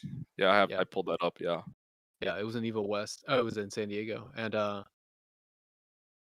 I expected at this time to qualify because I thought of myself as like a pretty strong player, strong to quite strong. And it was in San Diego, not like it's not a like whole global event, so I should be able to qualify. And it was fun, man. That Evo was really fun. That Evo West was super fun because it was all the NorCal guys now in my turf, in my home city, and they were all staying at my house, and I was able to show them around to the places that whatever 16-year-old kid knows. So that was super fun. It was at the Omni Hotel, I believe, and yeah, it was just all around a good time. Uh, Omni Hotel, isn't that downtown, right? that's in Or downtown, yeah. oh wow, that's a ritzy location. That's crazy. Seems like a fun location for sure for a Yeah, it tournament. was fun. It was really fun, man. Trying to think. I mean, besides matches, I think we just all hung out and that as a kid, hanging out with your long distance relationship friends, that you've grown deep bonds with. That was a real fun time. Um, but aside from that, the matches, I don't. Oh, this was also really cool. I don't know if you guys know the Korean player Laugh. He's played Street Fighter 4 in the past, a little bit of 5 maybe, but he was primarily a CVS2 player. Have you guys heard of him or no? I have He, not. he's not the guy who does the combo videos for Street Fighter 4. I'm thinking someone else. But no, I don't know. I probably heard the name. He's Korean, you said? Yeah, he's from Korea, but Okay, I think I've seen him in like Infiltration do like 2v2s for shit. yeah, yeah, yeah. I think that's definitely him. He's also the guy that sells a lot of the Korean sticks. He owns itoki.com, if you guys know that Oh, one. crazy. Yeah. Oh Yeah, yeah. he runs that now. So That's amazing. Yeah, those are yeah, good Tekken sticks. Laugh lived in I think he was studying abroad at the time. He was an international student at USC, and he had hit me up. I don't know how we got into contact, to be honest. He had hit me up telling me he was going to be in San Diego for a week or two, and he stayed at my place. So we became quite close pretty fast, and he was really good, dude. So both of us were training hardcore. It was awesome. Uh, Damn. so he stayed at my house also for Evo West, and I had to play him at Evo Oh West, wow. That sucks. and Training partner. it literally felt up until this point, it literally felt like a mirror match because he played the same characters and he played about the same style as me. So it was like a real life mirror match. And I was like, all right, I guess I just have to do something to push it over the edge to beat him. It You guys was do like really same intense. order of characters and shit like that, right? Same order, same characters, man. Damn. And I think I beat him 2-1. And it was one, a match I really did not want to play. You have those people in the tournament. You're like, dude, like Yeah. I'd rather play someone else, another top player of his caliber. I don't want to play him because it kind of feels like they're your demon. Well, this Yeah. guy felt like a mirror, like to play. I don't Damn. want to play him, but I had to play him, and it was a very satisfying win, but also kind of heartbreaking because him and I were at the time very close. So it felt like taking an opportunity away from a brother because this was near top 8, and I think I kicked him into losers or out of losers. Oh shit. Yeah, I think I had lost to Bucktooth at this time, which was funny, right? Because he had already qualified uh, somewhere else. They had some other Evo whatever, and he qualified at that one, so he's already Oh seated for Evo. man. So I like a scumbag asked him before the match, "Hey Campbell, will you throw the match so I can qualify? Because you've already qualified."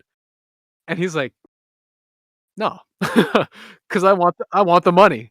I want to try to win the money." And I'm like, I was like, "Come on, man! Like, you've already qualified. I want to guarantee a place, a seated place in at Evo." And he's like, "No." And I was like, "Dude, this guy's a dick."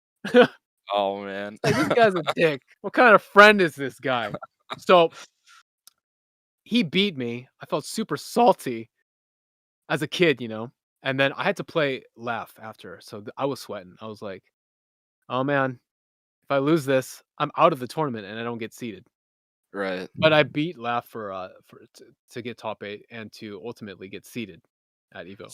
So it's like top 8. We're getting advanced past pools, right? At Evo. Yeah, exactly. You're pretty much you don't have to do pools. And pools is deadly, man. It's random. Yeah, it seems like the way they seeded it back then is like crazy. Like I've heard like about the Tekken pools then is like they would just get everyone from different regions, and sometimes they'd have like all the killers of different regions in one pool, kind of thing. Exactly what it was. So what you described is what they would do. If you qualified at one of these Evos, you are pretty much kind of guaranteed to get out of your pools. It's going to be like you and one other killer that is projected to get out of this pool. But it's not like get out of pools free. That's what I remember now, actually. You were For put sure. in the same pool as another killer, and you still had to fight your way out. For sure. So leading up to Evo, how'd you feel? Like you don't have to play pools. Going into it, you felt pretty good. I'm guessing. Well, I still had to play pools, but Oh, okay, it was okay. yeah, but like I said, you're placed in the pool with another killer, but it's just you and that person.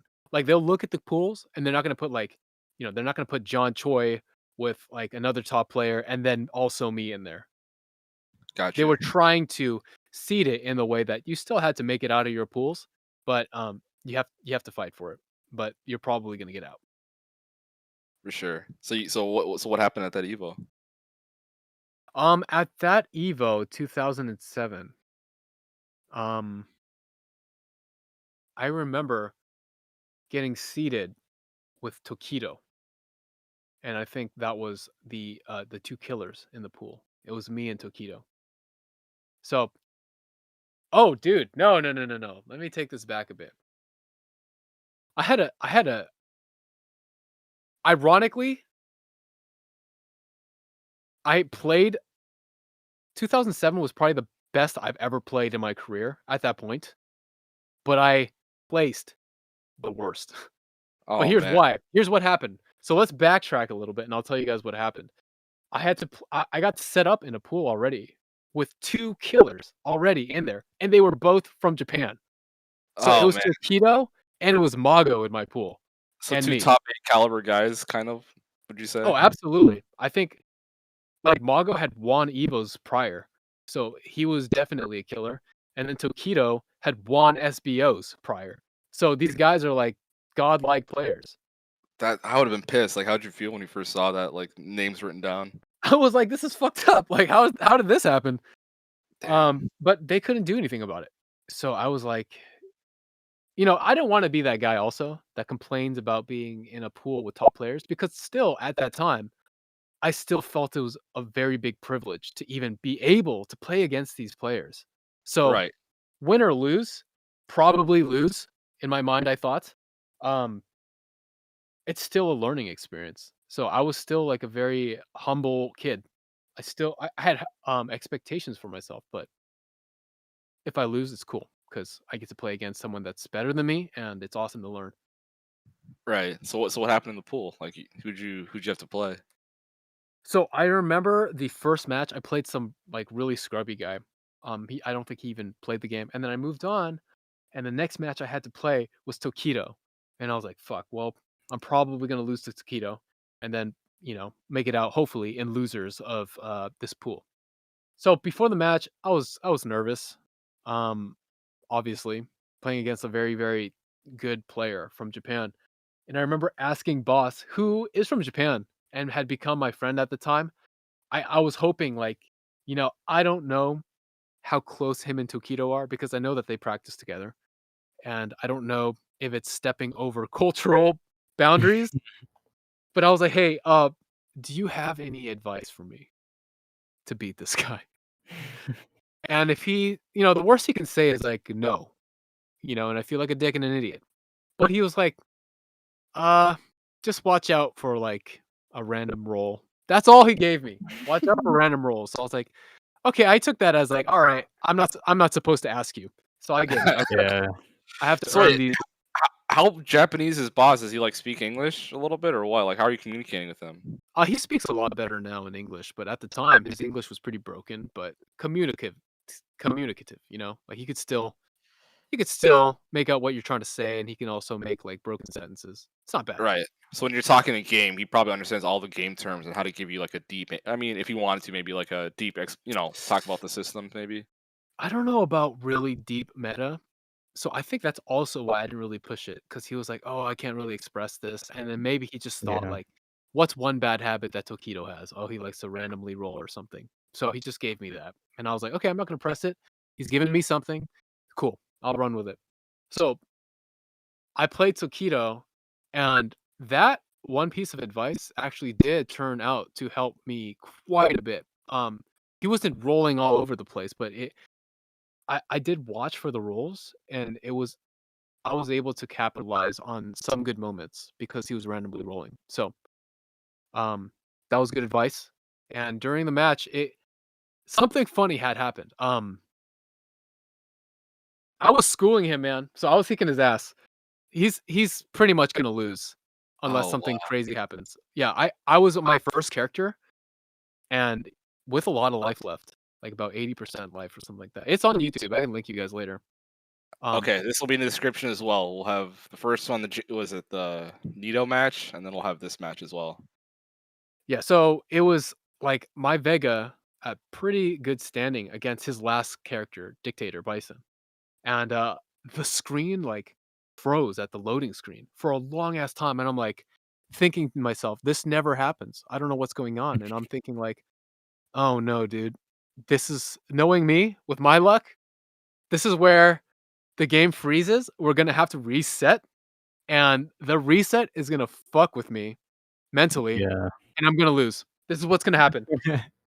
So we're waiting at this loading screen. It's all on the video too, by the way. I think it took like a good 20, 10 to 15 to 20 seconds before the loading screen actually loaded to the next thing. So it did eventually load up. But during those 15 seconds, where it usually only takes about 3 seconds, I was like, oh no, what's gonna happen? What's gonna Oh happen? I my even god. called for a TO to come over because I didn't know what was gonna happen. But then suddenly the match starts, and I'm like, "Oh god, okay, cool." Whew. So we play the match, we end it, and like it went very smoothly for me. I pretty much ghetto OCV'd him.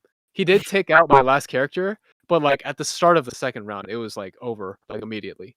So Oh man. yeah, so I felt real good about that, dude. I like pretty much sent Tokitos straight away early on in the bracket to losers, and then I had to play Mago next.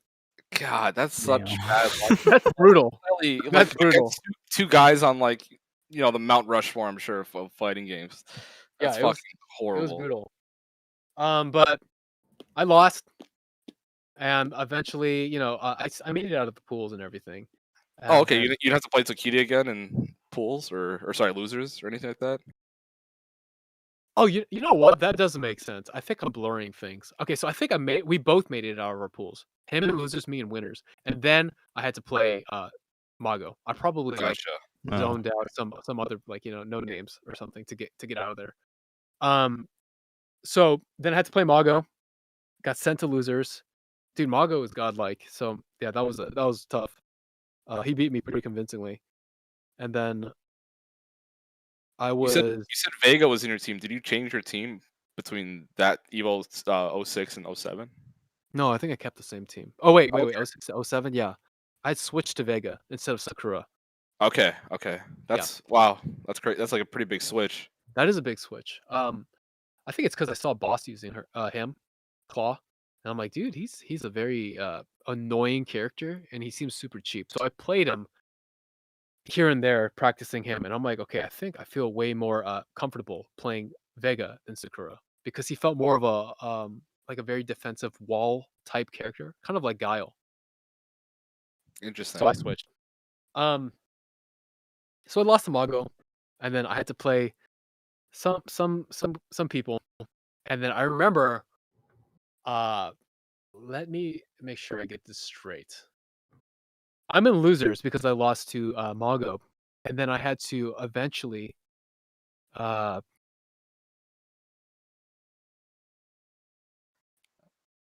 oh no! This is what it was. This was what it was. Had I beaten Mago, my next match would have been against Boss, who I think won that year, or like the year after that, or something.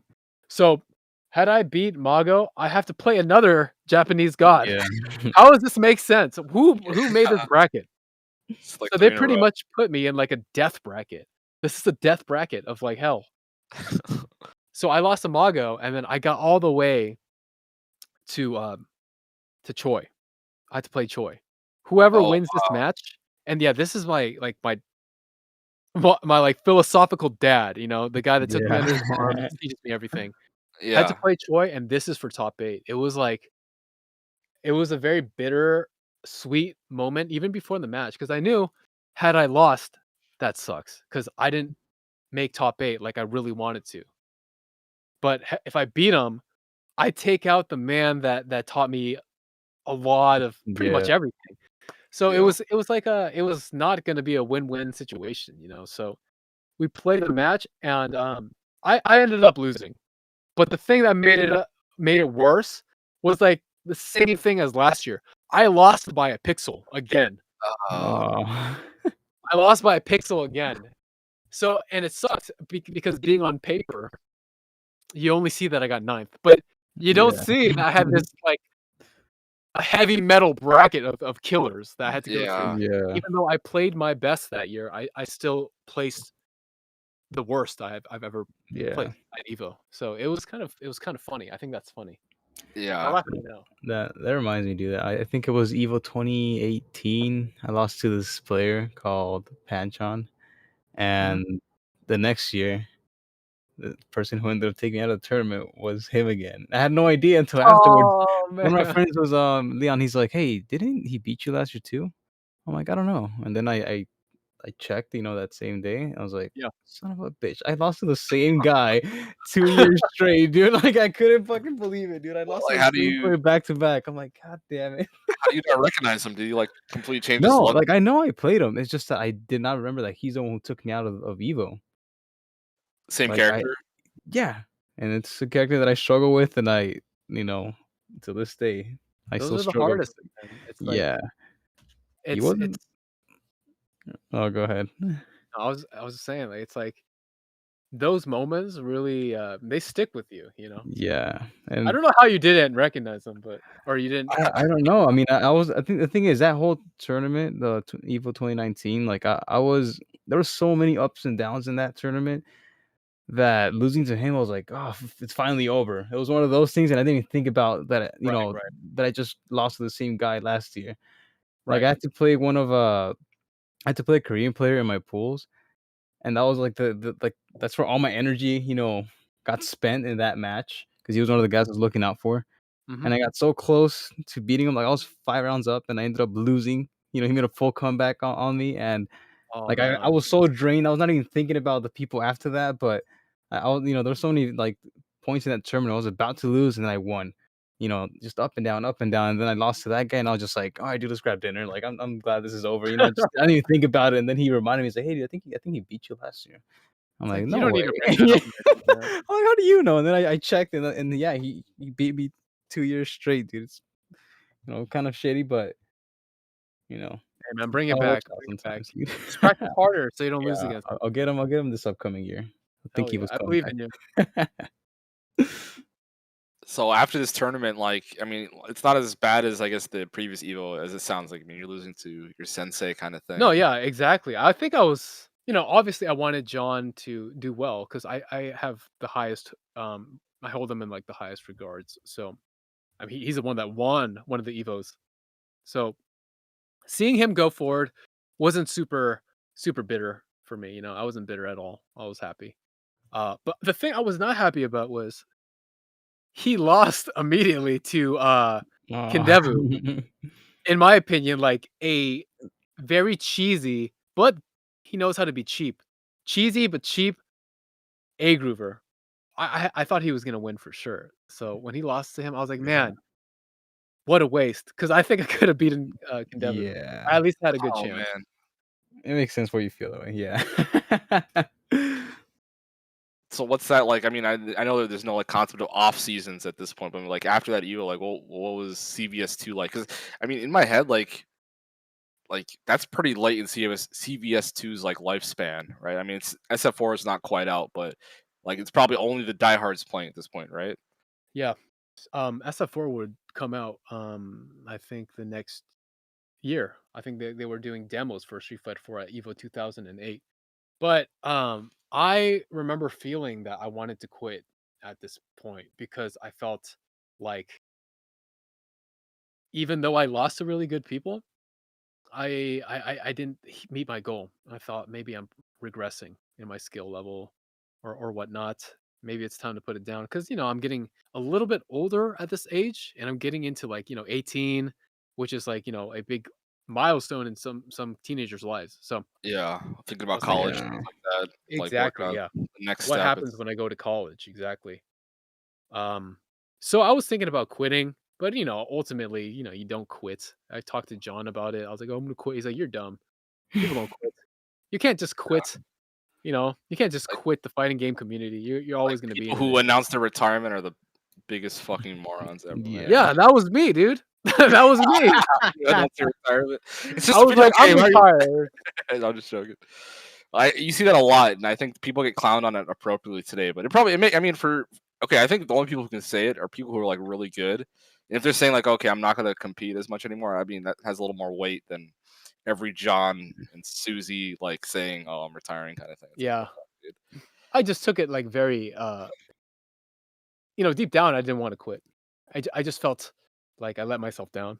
But I picked it up again like real fast, and um, yeah, same thing. It was just more traveling, more playing, more of the same stuff. It's nothing too crazy had happened from 2007 to 2008 in terms of practicing and getting ready for Evo. Was CVS2 ever at another Evo? I mean, it had to be, right? 2008, that was the last year. It was the final Okay. year. So at this time, I felt kind of like at ease with it, with the decision that Mr. Wizard decided that he was going to pull CVS2. He's going to pull. I think he also pulled Third Strike that year, Oh and I was like, wow, all what right, the fuck? yeah, what a Third dick strike? move, right? Well, I mean, CVS2 makes sense. I've heard people talk shit about CVS2, but I've never that third strike. I didn't know that.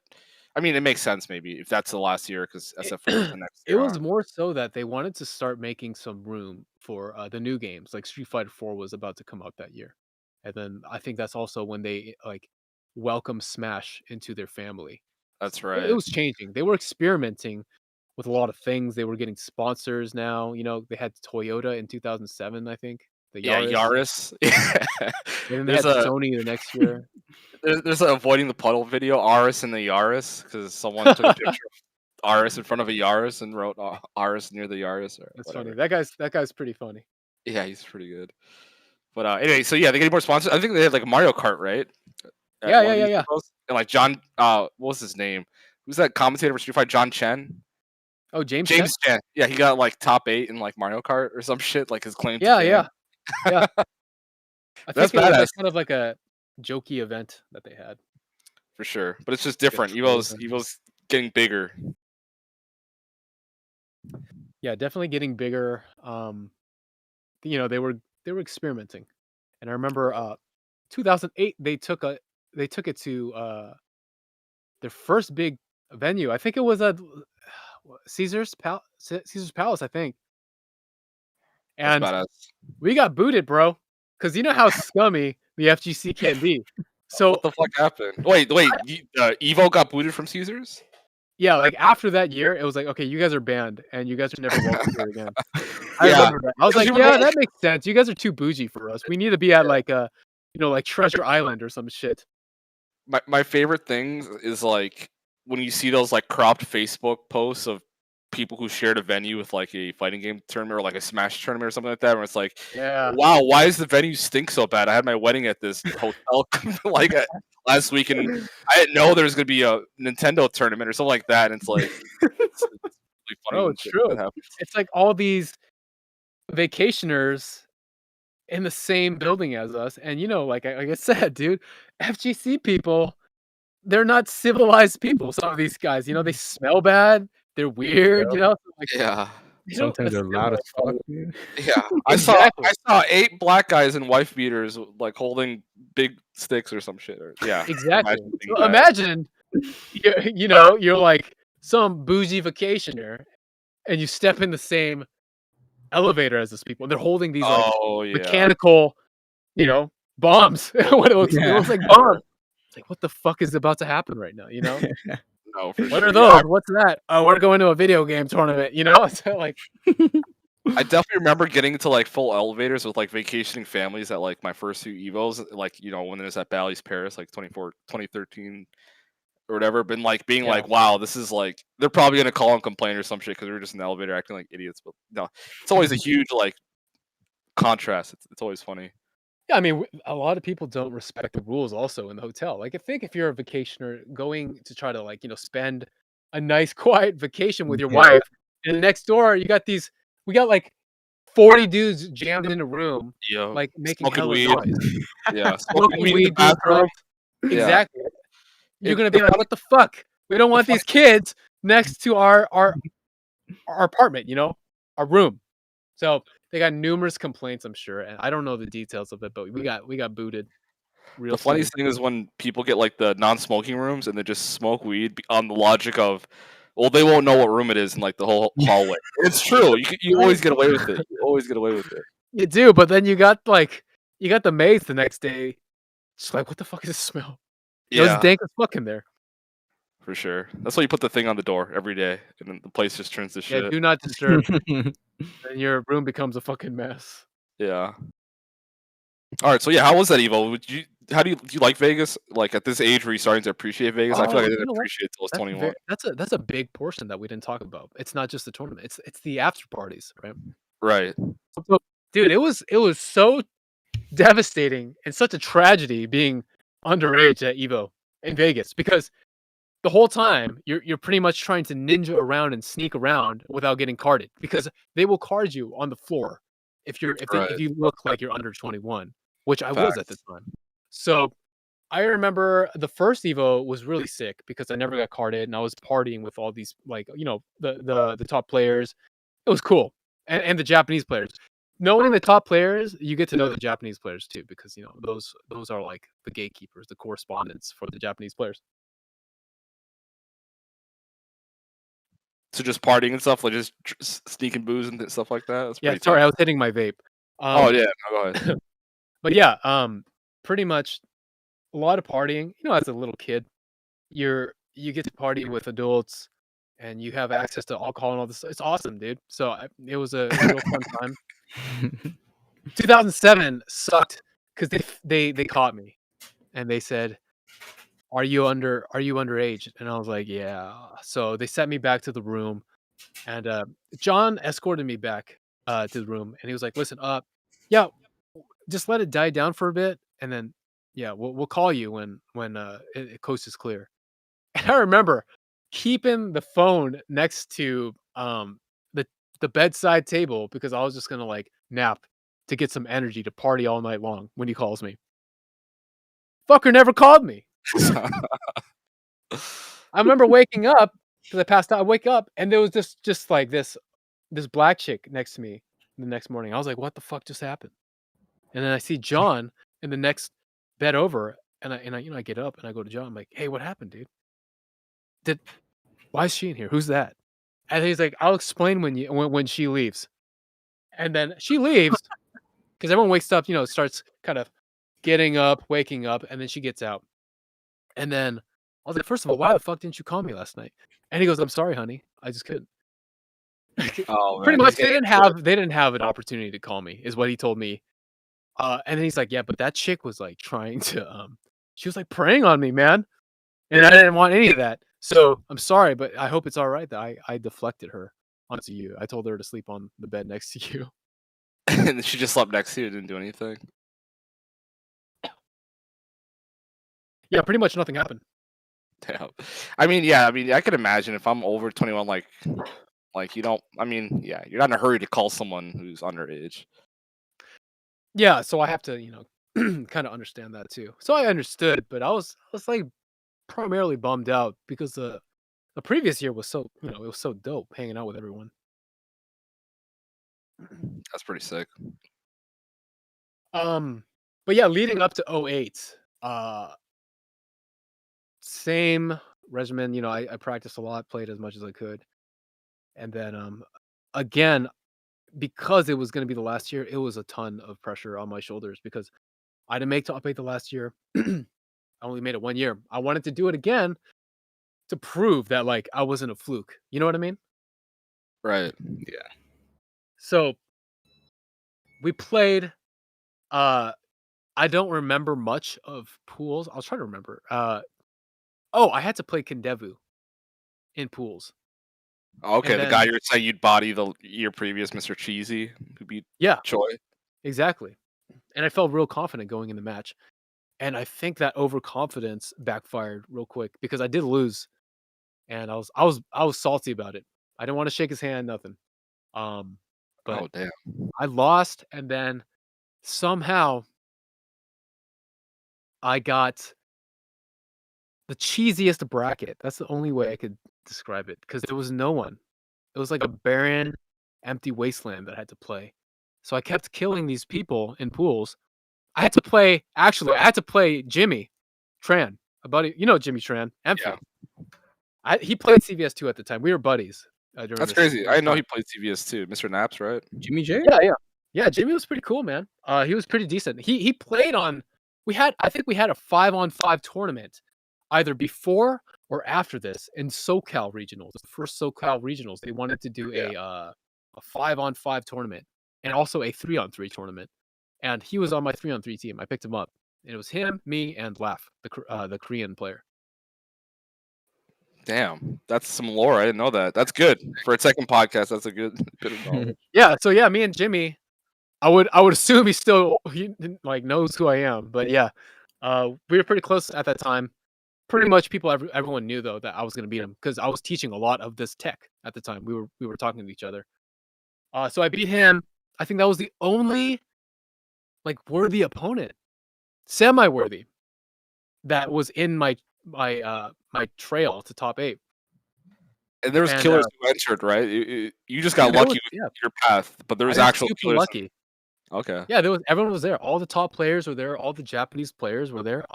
They weren't in my pools though. I guess it was like karma for last year's bracket. Right. Like Yeah. so the person. Do you guys know much about Marvel? You know Clockwork? Yeah. Yeah, Clockwork. legendary Clockwork. So fun fact, you probably don't know. He also plays CVS2, but very casually. Very casually.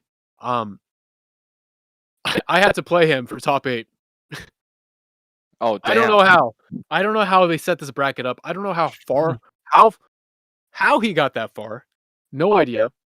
But I had to play Clockwork for top 8. Now, if you're in the CVS2 community, like Clockwork is an amazing Marvel player, but he's not good at CVS2. Oh, He's not that damn. good. So when he had to play me, he already shook my hand. He's like, "Congrats, dude." Everyone's like shaking my hand. And I was like, "Oh man, this like doesn't feel right." So I beat him. And then I just felt real scummy about this Yeah. qualification of top 8. I was like, this is not the way that I wanted this Evo to go. And then I had to play for top 8 or for the next spot, I had to play Combo Fiend. And I was like, okay, if I beat Combo Fiend, then at least I will have proven myself that like, yeah, I'm a competitor. I didn't just cheese my way through top 8 with this easy ass Yeah. bracket. And he So beat you at 06, right? Or some shit, right? He beat you at he beat 07. me in 06, yeah. Okay. And I've never beaten him in tournament prior to this time, just because we don't play. We don't play. We're kind of rivals. I don't know why that is, because SoCal should stick with SoCal, but it is what it is. We were kind of like rivals. He actually, interesting enough, kind of took under his wing the guy that used to talk shit about me in San Diego. What? Yeah. Yeah, it was like ultimate villain story. What the fuck, dude? Yeah, man. So Wait, that guy you money match? That guy? that same guy. I don't know how that happened, but I was like, all right, I guess this is how the things, turned out. But Did he like actually take him under his wing, or like did he? yeah, they were playing a lot, man. And then this guy would travel to LA and have sessions with him. I was like, what the fuck? Like, Damn, when did you this is guys like become friends? we gotta interview that guy because he like has a whole Gene Wong like arc where he probably Yeah, man. No, you know what you should do is you should have him on stream and then like halfway through bring me into it also. It's like, Barry Springer. play the Stone Cold like glass break. Like Yeah, man. It'll be sick. Like, this is a surprise, but we also brought on Gene Wong. And we'll duel it out, man. We'll duel it out all over again. yeah, that's fucking funny. Anyway, so you're playing Combo Fiend. What happens? It was not too. I mean, it was not that like crazy or anything. It wasn't like a super crazy match that I played, but yeah, I beat him 2-1, and I was like, okay, cool. Was this Like, losers top 8? This Right? is losers top 8. Yeah. Okay. So I was like, okay, cool. Like, if I lose here, that's fine. Like, I've at least showed that I am not a fluke. You know what I mean? You've Yeah, improved. I beat You Combo placed Fiend. higher. Like you beat people that lost to maybe. Yeah, yeah. Yeah, Combo Fiend is a very strong competitor at the time. He was getting top 8s every Evo. So beating someone that's very consistent is sending it like, a message out there that like, it's something to be proud of. So after I beat him, then I had to play boss. Then I lost the boss because he won that year. I think he won that year. Oh And that was man. that was the end. That was the end of it. I So was Boss won from losers. He won from losers bracket, loser side the whole tournament. I don't know if let me look this up actually. This was 2008. That's pretty badass. Let me see if he's because I don't remember if he got first. I know that he got. Oh no, I am very mistaken. John Choi won that year. This was an epic year. This was a very epic year for America. Right, Like, for because the he's one of the last year. Americans who's beat a or Americans that has other than like fucking Marvel that has won like a Street Fighter kind of receive right. He's one of the Americans who's won a tournament. Right. Yes. Yeah. So yeah, I don't know how I played boss, but I had to play boss and I lost because I remember playing him. Damn. So it's the end of an era at this point, right? Like, how'd you feel after the tournament? It was bittersweet because honestly, like I wasn't gonna beat boss. I thought because he was one of the guys that was teaching me some stuff here and there as also. So it was kind of like beating someone that is teaching this stuff. It's like me losing to Jimmy. It wasn't gonna Right. really Yeah. happen. Um, so after I lost, I was like, okay, you know what? Yeah, like that was probably gonna happen anyways. Boss was a super strong competitor at this point. He got second. Um, but at this point, I still felt invested in this because John was also still in top 8 in winners. So I was super excited. I thought that the results were going to be Boss was first and then John was going to get second. That's what I wanted it to be because at this point you still had Americans like Ricky Ortiz and Jay Wong and Bucktooth on the team. There was only 2 Japanese players that made it this year on top 8. It was Boss and it was Tokido. That was it. Damn. So by the end, America was really showing how good they were at CBS too. Yeah, we were definitely closing the gap. We were very much definitely closing the gap between Japan and America. Very, the people were getting a lot stronger, and yeah, I remember that match. It was super heartfelt, man, because this was the year that John found out that his father was dying from cancer, lung cancer. So in an interview, they even got the interview with his father in it because this is when like the quality of production was picking up. So they had, time for interviews, I guess. And they showed Storylines kind of thing. Yeah, exactly. They showed this short little clip, little interview of these people asking John's father, like, how do you feel about fighting games? It's like, well, at first, I've always been super against it. He should be, a typical, Korean, stick to your work, do well, make a successful career, have a happy family. That's how it is like in Yeah. Korea. So John was very rebellious as a young age. He started actually off with StarCraft, and he was very, very good at that, StarCraft 1. He was also even recruited from like some really famous Korean team. Say, I want you to play with us, but it involves taking time off of school and then practicing with us as full time.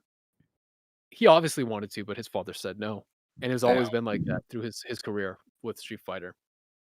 But it was this year that when, his father found out that he had cancer, he was like, I've always been against it, but I see now how passionate he is about it. So I've accepted it's something that he loves, and I want to support him for it now. So Yeah.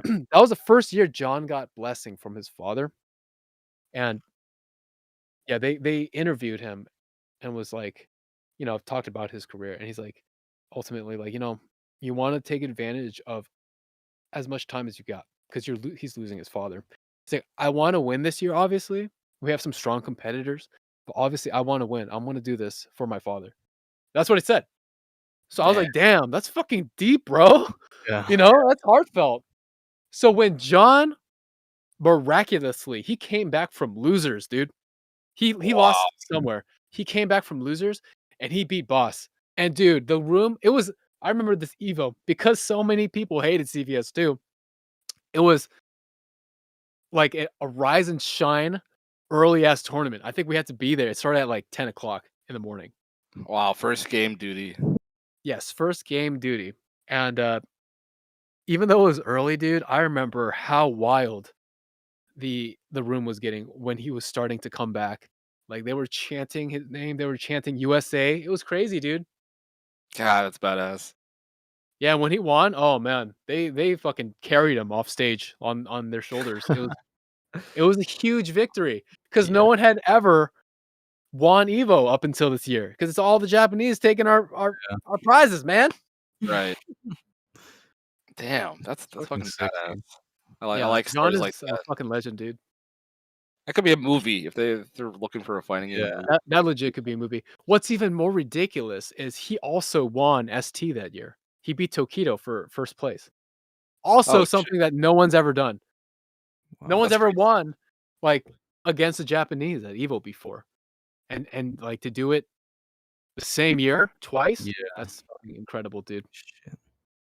Damn, I'm happy for the John Choi lore you're dropping because I did not know a lot of this. I mean, I know he's like a legend and all that, but when you know the context and all that stuff, it's really Yeah. cool. Yeah, I think John is like I'm not trying to be biased or anything, but I think like out of everyone in the FGC, I think John is like the most well put together guy. Like, we got people like I don't know who are top players nowadays. Like Daigo, he's kind of a weird guy, Yeah, he's We've like gotten a to know him hermit. a little bit. He's like definitely a hermit, and he smells like booze. I'm sure, like just from the way he looks. And Yeah, when I, exactly. Took a picture with him one time at Evo, and I was surprised at how like whatever he was about it. I was like, hey, can I get a picture? He's like, sure. And then, just like I just took a picture with him. It wasn't even for me. It's my cousin. He's a big fan of his. He likes Street Yeah, yeah, Fighter. yeah, yeah. And I was like, hey, Daigo's right there at the elevator, just hanging out with nobody. I'm like, what the fuck? no, you're totally Yeah, right though. Like I've seen pictures of John Choi and his wife. It's like this guy doesn't play fighting games. Like it's like so many he years doesn't later. seem One more time. he seems like the type of guy that his father wanted him to be. Yeah, Yeah, that's he's pretty got his bad. life well put together. He's got a good job. Funny He's how that like, works. good looking guy, very, very social. Yeah, like he's super well put together. It's not like Marn. I'm sorry, I don't know Marn very Yeah, well, but he's kind of like a gross looking dude, he's on the podcast next week, so we're gonna. Awesome. Tell him I said what's up. He doesn't know who I am, but No, you're right. Martin looks like what you'd imagine a fighting game. yeah, Like, dude, you could smell him from a picture, man. yeah, yeah, he's really good at fighting games. I'll say that. He's really I mean, what I wouldn't put it against him. Like, look how he looks, dude. yeah. He doesn't take care of himself, bro. He's probably playing 24/7. That's why Yeah, he you probably can definitely smells. do both nowadays, dude. There's no excuses for that shit. No excuses. No Yeah, and I think excuses. taking care of yourself makes you better. Being in a good mental state, Yeah, showering. 100% Hygiene. does. You need sleep. You need to eat. You need to clean yourself. That's like Yeah, it's no excuses. No it's For not excuses. that sure. hard. It's definitely not that hard. So, Gene, I feel like we've robbed you of a lot of your time, but I want to ask about The No, music you're good, stuff. man. The Yeah, music yeah, yeah, stuff. absolutely. Yeah. So I mean, okay, I don't want to say like, okay, probably nothing else ever happened to you after Evo 8. It's probably not true, but It what is would you true. say is like? Is it true? Okay, what's No. your what are your like I guess best memories like after that point? I know those SF4 days came around, and I'm sure you have Yeah, memories from so then. I like actually really do consider myself retired at that time because I had no interest. I played a little bit of Street Fighter 4 just because it was the new thing, and I obviously wanted to connect with the people that were still around. And it was also building in San Diego. That's when the Yeah. FGC Yeah. started to build. So this is like a fighting game revolution. Like you're playing through the entire Dark Times heavy, and then SF4 comes out, and you're seeing the interest grow. Like, how did that feel? Like, did it really feel Yeah, like I a saw that crazy? Cody was starting to host things at his house more casually, not like a big TTF thing, but more like, hey, if people want to come over, I'm holding stuff. So I was like, okay, dude, that's cool. It seems, and then there was like Box Arena, some other people were holding events and stuff, and I was like, okay, this is great. I played it a little bit, and I didn't really like the feel of the game. And then I got a girlfriend, and that took away a lot of my time because I'm a teenager at this point, and I want to spend time doing social things. I felt like they kind of took away the game that I was most passionate about. I think this was like a new chapter in my life that I wanted Right. to explore. Yeah. So I started spending a lot of time doing more social things, and I kind of quit playing fighting games. And I think that was like when I dropped off for like a very big amount of time. And during that time, I was just spending a lot of time on music. I remember I started like my YouTube at that time just for fun. I didn't want to get famous or anything. YouTube was barely a thing. I was like, this is a place that I can upload videos, whatever. If I started off doing like music covers of songs and stuff like that. But yeah, so I just started spending a lot more time with music, a lot less time with fighting game stuff. But I eventually, kind of dipped my head back in and in and out. So I was like, I'm washed. But you still were coming to TTF. I feel like I saw you pretty often, just coming to have fun and play games. That's like probably the best life that you can live. Like you're like an I don't know, you're retired. You know, what I mean? It seems like you were always Yeah. having fun when I saw you at TTF. Well, probably because I was just blazed out of my mind and I'm playing Third Strike with Jed. I think that's probably what you saw me as. But I would go to TTF a lot when I had a lot of downtime, not like really much going on, just kind of chilling. And there were a lot of like, let me see. I think the first time I dipped back into the FGC was because I had broken up with that girl, that chick, and I was like, man, fuck, I don't know where to go now. And I kind of wanted to go to a place that I felt more comfortable in because I knew a lot of the FGC heads. And I came in and I barely knew anyone. So I kind of left quite quickly after that. And then, Right. yeah, TTF happened because I was also going through another breakup. Damn, dog. Heartbreaks lead to TTF is what I'm trying to TTF's say. the rebound. Yeah. Yeah, it's a rebound area, man. Which is, hey, man, which is great, right? Because it's like a safe haven, I guess. Yeah, sanctuary. It's amazing. Yeah, so I went to TTF and I guess you saw me when I was just Yeah. kicking Jed's ass while I was high. Yeah. Play Jed. He's way better than me, and I saw you like triple perfect, perfect, or No, whatever. no, Jed's getting a lot better, man. I like playing. I play Jed on Fightcade. We do Ken mirrors, and it's always Oh, really fun. dude, Ken mirrors are the funnest thing about Third Yeah, Strike. I don't like Third Strike, but I love Third Strike because of Ken mirrors. That's the only thing. yeah, Ken mirrors are really fun. It's just the perfect game. It's complete. I mean, obviously mirrors are just even as fucking, but it's just the amount of antics. Plus, we do that Super 2, the really shitty one, where you just go up in the air like straight up. What's that one called? Whatever. Uh, with oh, shit, yeah, that's like SA3. I don't know what it's called, but I know which one It's you're really talking shitty, but about. yeah, That no, one's horrible. yeah, but we use that one and it's really fun. It is fun. I will use that next time against Jed. Give him a little bit of a little boost. For sure. No, Damn. So, anyways, so Jed's guitar.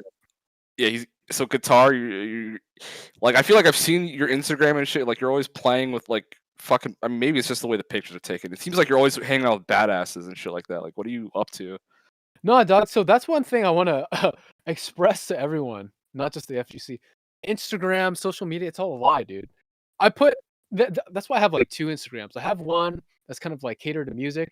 I'm not super serious about music, but it's definitely one of the biggest hobbies that I've had since I was a kid, and I'm very passionate about it. But there was a point in my life where I had to make a decision. Do I want to really pursue being like a musician, playing in a band and making a living off of that, or doing what's the other path, what's realistic and more stable, finding a job, having a boring 9 to 5 job sort of thing. Yeah. And I picked the latter because I know a lot of musicians and they have told me a lot about their life. Even the famous ones. Yeah, they're making it. That's their job and that's their living.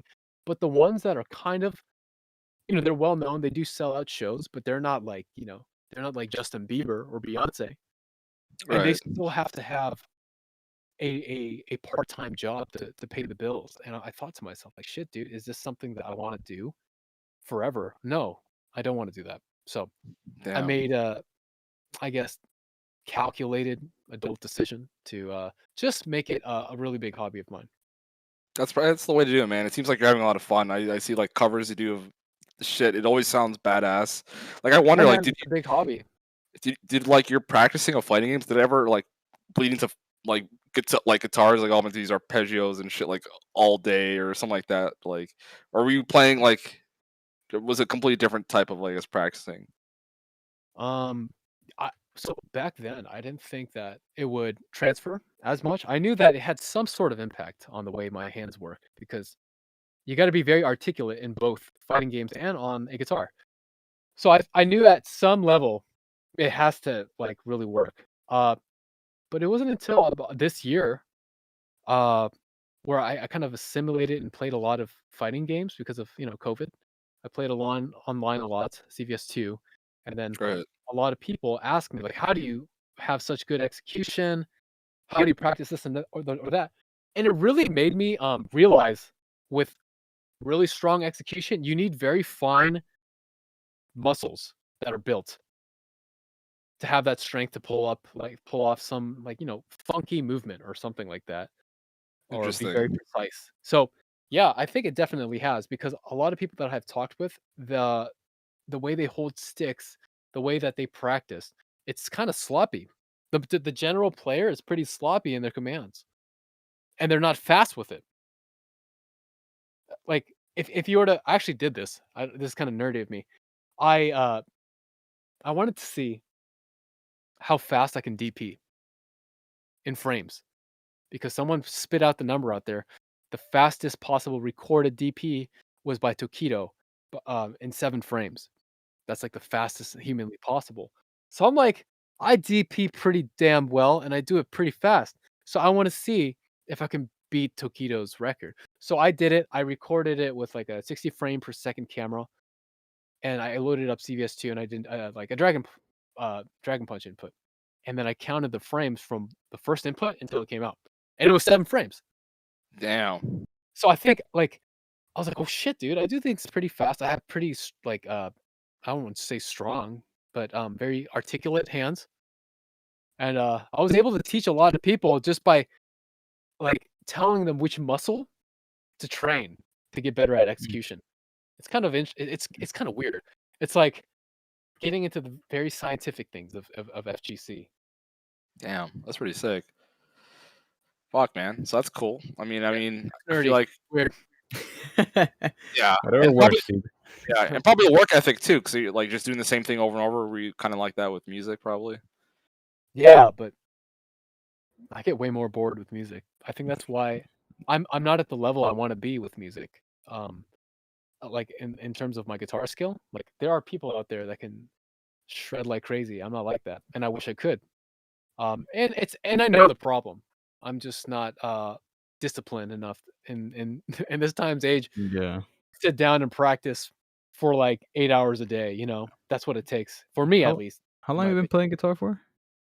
Since I was 10, so Yeah. like 20 years now. Damn, Yeah. that's really cool. it's cool to hear about people's hobbies like outside of fighting games when we talk to Yeah. them. So Yeah, it's absolutely, really man. cool. Yeah. It's very I interesting. tried picking up the piano, but that project failed very quickly. It's pretty Hey, damn hard, and having no teacher, I just kind of gave up. But it's never too late. But yeah, not having a teacher or having like a the reason why I think I got good at fighting games is because I had a community and a close knit of friends. But with guitar and music, I don't have that. So that's what I yeah, think I'm ultimately lacking. It doesn't push me to keep going and going and going. And it's not that fun. It's fun, but it's not so fun that if I put hours into it, it goes by like nothing. I need friends in that, world. yeah. I was only spending like an hour a day, and then I felt burnt out. I'm like, all right, this is also it's something new that I'm not used to doing so much with my fingers like that. So I would get actually tired, my hands would just hurt. So I Oh, felt for like a sure. bitch about it too. But I was like, maybe this is just part of the No, process, But not being a bitch at all, man. That's yeah, like you need to rest, otherwise you can get like seriously injured. It's messed up. yeah. I'm But sure I'll pick it up one day, dude. It's right next to me right now. yeah, hey, dude, COVID was like the time to pick up new like Yeah. hobbies and stuff. Man. Um, what was I gonna say?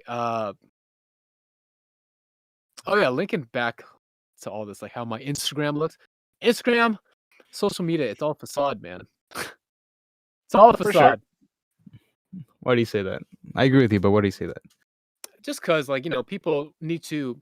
I think for music, if I were to ever have a, an opportunity, because I've had opportunities before where people would ask me to join the bands to tour and stuff, and I've Yeah. never actually done that before. I've actually never even played on a stage before, but I've had the opportunities to, just at very Yeah. bad timing. I had just started a job at the time, and someone offered me to tour, and I was like, "Oh, dude, I can't. I would love to, but I can't." Uh, if the opportunity ever presents itself, I want to still be able to have a certain image tied to music, because image Mhm. is very important also in the entertainment business, music. So, uh, I don't know what you're talking about, hanging out with rock stars and stuff, but I just I don't have know. stupid luck, I guess. I have stupid luck. I've had, like I said, musician friends before that used to be pretty popular. I still have some musician friends that are famous in like Japan and stuff, but that's it. Like it's just a picture, or like I may be friends with them, but celebrities are people too. Yeah. Which you know, I'm gonna sidetrack here a little bit. Um, I never thought of FGC people as celebrities, but I guess that is how it is like Yeah. Some nowadays, people look at like top players like that. Yeah, I I right? think I Yeah, never that was it's a just so thing. weird to me.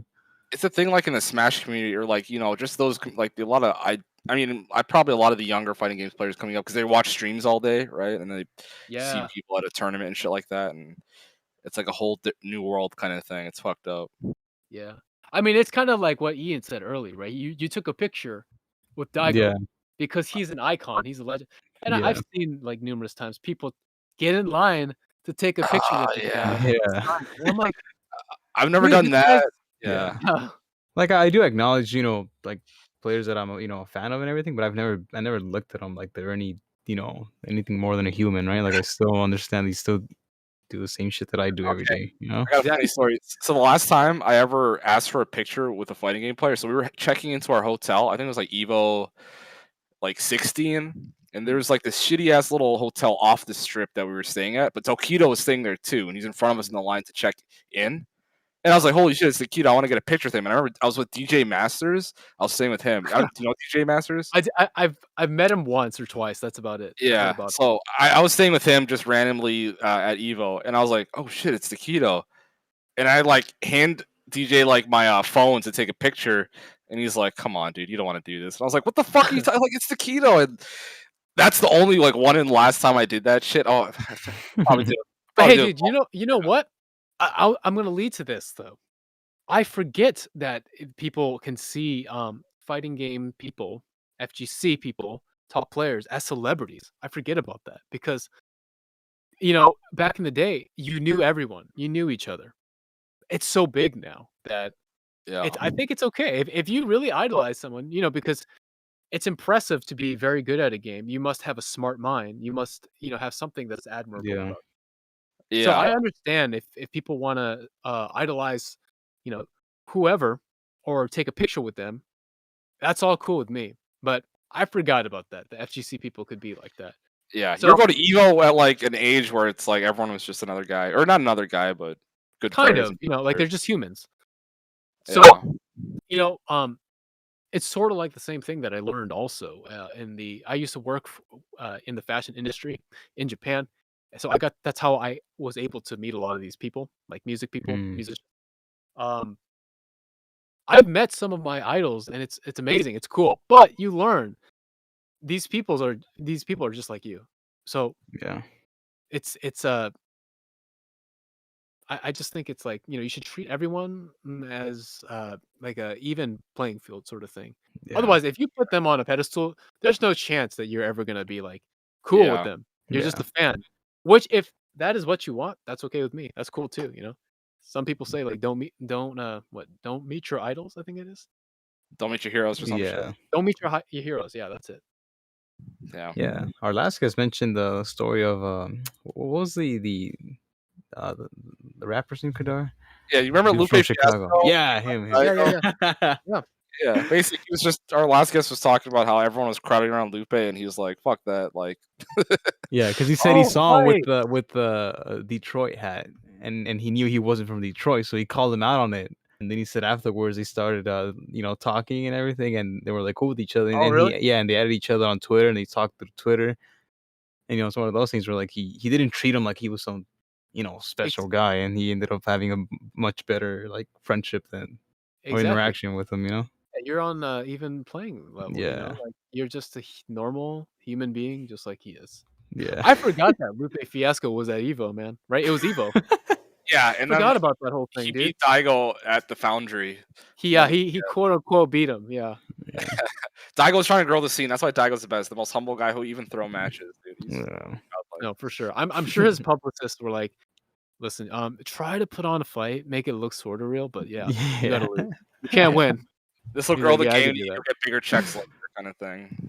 But, anyway, Gene, we fucking have done 2.5 hours, and that's fucked up. Wow. Way longer than I thought. We were. Wow. So, dude, I don't know. I mean, yeah, I feel like we've given people a good picture of who the legendary Gene Wong is. I'm No, I'm so not happy. legendary, man. That's you guys. Please remember me when you guys blow up, man. For sure, yeah, man. dude. We'll When we try. get that Spotify deal, we'll let you know, dude. Yeah, let me know. I want royalties. Yeah. Oh, yeah, you can sign shit. That song's ours, man. It's on the radio, man. I'm gonna see you guys in like 10 years. I know I agreed for a one-time payment, but I want royalties now. That's badass. All right, Gene. I really appreciate you coming on. Oh yeah, socials. Do you have any socials you want to plug, like Twitter, Instagram, Band? I have Instagram. I think I'm most active on that, and YouTube. So I don't know how I plug it. Do I just spell it out or what? Yeah, spell it out, and then it'll also be in the description, guys, if you're curious how Cool. handsome Gene is. Gene, you've been voted the most handsome person in TTF history. Do you know that? Well, that's You and because everyone Jed. is You and blind, Jed are man. tied. Everyone is blind. I don't know who they're voting for. They're rooting for the wrong guy, man. It should be like a tie between Jed or man, I don't know. Maybe Jed or Corey Bell. Yeah, Corey Bell's good when he dresses up as like a Sailor Scout. That's Yeah, like, no, I wasn't talking about like I'm not talking about normal Corey Bell. I mean like cosplay Corey Bell. we're talking about Courtney Bell for sure. Yeah, Courtney Bell, yeah. All My right. social Instagram is at clever sleazoid. Sleazoid is SLEAZOID. And then my YouTube is HAK107. And that'll be in the description, guys. So go scroll down, whatever platform you're on, and click these links. Follow him. Subscribe to him on YouTube. So, Gene, No, thank you you so guys much. you guys need to follow all these guys' social. They're already following, man. They're listening. Awesome. here. Well, Yeah. that's awesome. You guys got a good community going on, man. Yeah. I appreciate what you guys do. It's very cool. For sure. And you taught us a lot about CVS too, so that's badass. So appreciate you, man. I'm glad, man. I understand how people can hate it, but in my opinion, it is one of the best fighting games that ever existed. Not because I'm biased. I honestly think so. It's got a lot of everything. It's a great game. What's your Fightcade name in case people see you in the lobby? I don't play on Fightcade. I don't play online Oh shit, you anymore. should get on Flycast, man. What Oh, people's app? dude, Flycast is horrible. I played it Oh, is it? before. I've tried Okay. it. It is absolutely horrendous. I don't want to play on it. I played against someone in Hawaii, so I moved to Hawaii recently. But I've been playing against Oh, someone. you're in Hawaii now. Damn, dude. Yeah, I'm moving back. I'm already like interviewing for jobs in San Diego. It's fucked up. Where I'm not gonna are you in Hawaii? I'm sorry to pry. Honolulu, Waikiki to be specific. Honolulu. That's the okay, cool, dude. Hey, do you Oahu. know James Wang he's also in Hawaii. I think he lives in your area. Is he like a legendary fighting game player? I've probably seen him in the Hawaii Discord. I don't know who that is. He's probably definitely in there. He's real good friends with Dagger G. He's also from Hawaii. I think he's still in Hawaii. But Damn. I probably those see are the the names in only. Discord, but no. I haven't the community right here because COVID's so weird here with tourists and shit like that. Yeah. It was spiking in September, the highest it's ever been during the pandemic. So there's no locals going on. So I haven't been able to interact with FGC here, which sucks. So Oh man, that is a bummer. Well, if you Yeah. need a plug, James, he's there. I think he goes by Leviathan. He plays Oh. Third Strike. Dude, I know. I've seen his name in the Discord for sure. Yeah, that's James. Cool. Good friend of All right, mine. guys. All right, guys. Thanks for listening. Appreciate you guys. Appreciate Eugene again. Yeah, thanks for coming on, dude. Hey, thank you guys, man. It's a real pleasure.